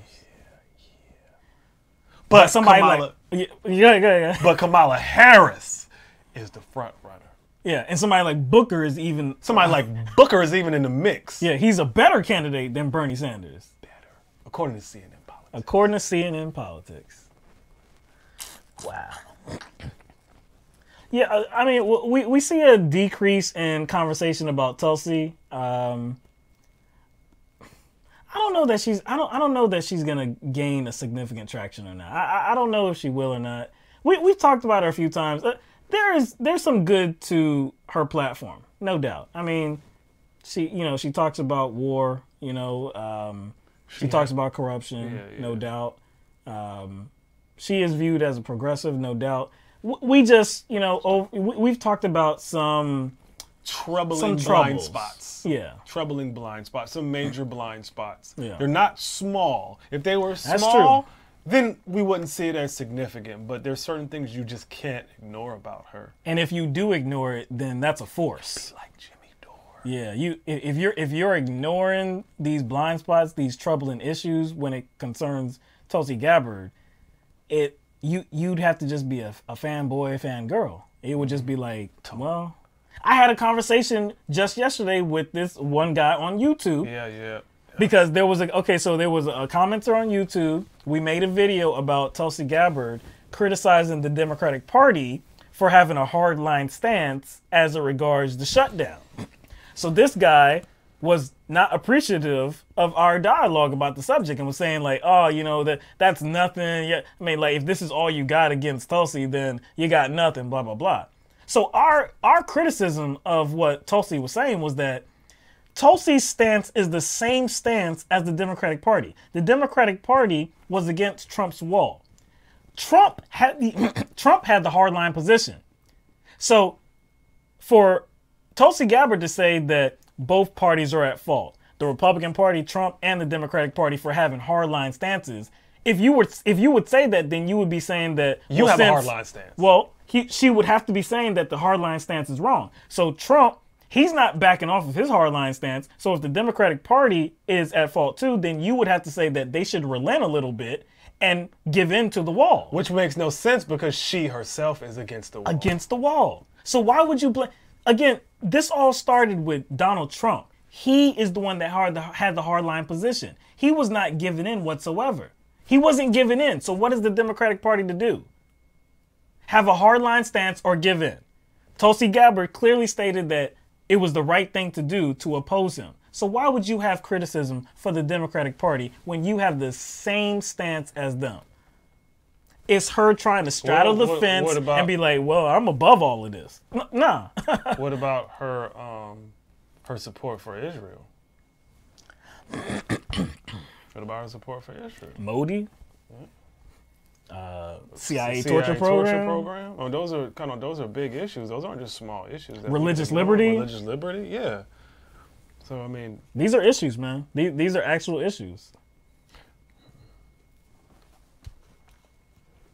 But yeah, we see. I don't know. I mean, like it's fine for Tulsi to be, you know, if you support Tulsi, fine. I mean, that's cool, whatever. But say that you support Tulsi. Don't ignore. You can't. Don't ignore issues so that you can support her. I'm fine with you supporting her and saying that, like, despite those issues. But then, even if you did that, you'd still be looking kind of suspect. If you're going to like at least try to explain why she might be away from you on those issues. At this point, it's kind of, for me, it would be kind of weird for you to be like, it would be a full-throated support of Tulsi because she hasn't actually explained some of these troubling issues. Like for her to, again, criticizing the Democratic Party, yeah, it's kind of light. It's not really anything, you know, to a high magnitude or anything like that, but it's like why would you have to do that? So that's one thing. But the religious liberty thing, what she said about that, I don't support that. What she said about Modi, I don't support that. What she said about CIA torture? I don't support that whatsoever. And she hasn't explained herself on these issues too. So it's like what gives you the ability to just look past that and be like, well, she's good. That's too far for me. I need to hear some clarity. Like, what were you thinking when you made a case for the CIA torture program? What were you thinking? Do you still believe that right now? Because that was just 5 years ago. So it's not like she was wet behind the ears at that point. It's not like she didn't know what was going on. So, nah. You know, I think those are legitimate questions. Some people don't want, or they don't care that she hasn't answered those questions. They don't even care that, like people like Jimmy Dore. Yeah. Yeah. Jimmy Dore advocates that journalists who put out false stories about Tulsi Gabbard be jailed. Yeah. He advocated for this on 3 separate occasions. He did. Advocated for jailing journalists. This is the same person that stood up for Alex Jones's right on a private platform to say what he wanted. Private platforms. He advocated for Nazis to be able to march in the streets without their freedom of speech being taken away. But journalists who have something negative to say about Tulsi Gabbard should be jailed. Yeah, he is just outrageously and seriously inconsistent, dangerously inconsistent. Buster Peak, you're asking about what she said about Modi. In 2014, she said, he is a leader whose example and dedication to the people he serves should be an inspiration to elected officials everywhere. Again, we need some clarity. Like, why would you say that? That's not something that you would think a progressive would say about Modi, you know? So again, we just, like, if there's an explanation that you can buy into, cool. But I don't think that's been offered yet. You know what? No, Smitty. It wasn't lose. I don't know who you're talking to. Maybe you're responding to what we said about Jimmy Dore, but he did say jail. I believe he did say jail. Yeah, I believe so. He said jail. He didn't just say lose. Like, even if that's the case, that's still whack. That's still whack. Even if he did say lose their journalistic credentials, that is still a bit authoritarian because he thinks someone who lies about someone he likes should lose their journalistic credentials, which means it kind of that is a way of taking their free speech away. That's a roundabout way of taking their free speech away. We just think that's inconsistent from how he fervently supported Alex Jones's right to say whatever he wanted on a private forum and Nazis' right to march. See, that's all. It's just inconsistent. The reason why those two things are juxtaposed, why that's troublesome, is because it seems like you're calling for a government response. But then when the conversation was about Alex Jones, it wasn't about the government. It was about a private platform saying that Alex Jones had violated their terms and their terms and conditions and just ousted him. It had nothing to do with the government. But he's okay with the government kind of stepping in and doing something about lying journalists. Whatever that may be. If it's just jailing them, let me see.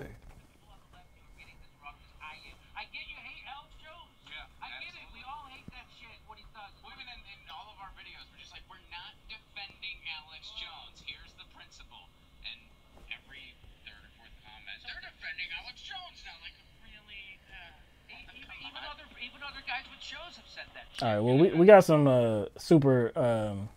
we got some contributions tonight that we definitely want to highlight. Angie Roden.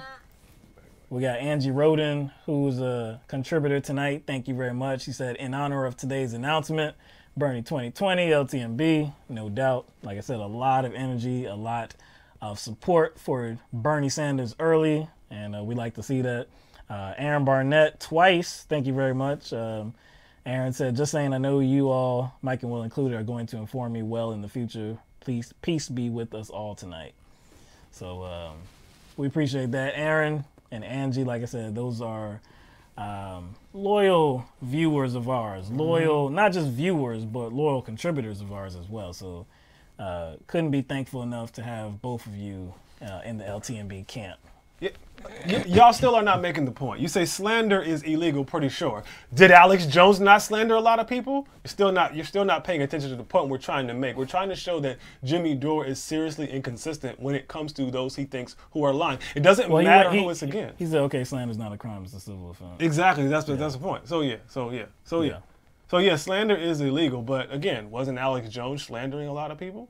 Don't the Nazis slander a lot of people? So yeah, I don't think that's the issue we're bringing up. You know what I'm saying? Okay, you ain't defending Jimmy? Okay, good. All right, Smitty, my bad. All right, so we're going to wrap this up, man. We're past 3 hours. Again, we're thankful for everybody that joined us for this program. We'll be back on Thursday, same time, 7 p.m. Eastern Standard Time. And I'm sure that we'll have much to talk about. I think, there's a few things that we didn't get to tonight, so we'll definitely be talking about that on the next program. We'll try to cut up the video a little bit so that we can play some clips on YouTube so that you can, get the information in a concise way. Maybe some people that didn't join us for this live stream, they'll be able to see it as well. But again, thankful for you to be here, to join us. And a special shout out to all of our patrons on patreon.com. Thank you very much. Every single month you're with us, and we appreciate that, all right? So that's it for this episode, all right? Join us in 2 days, 7 p.m., all right? Peace out, everybody.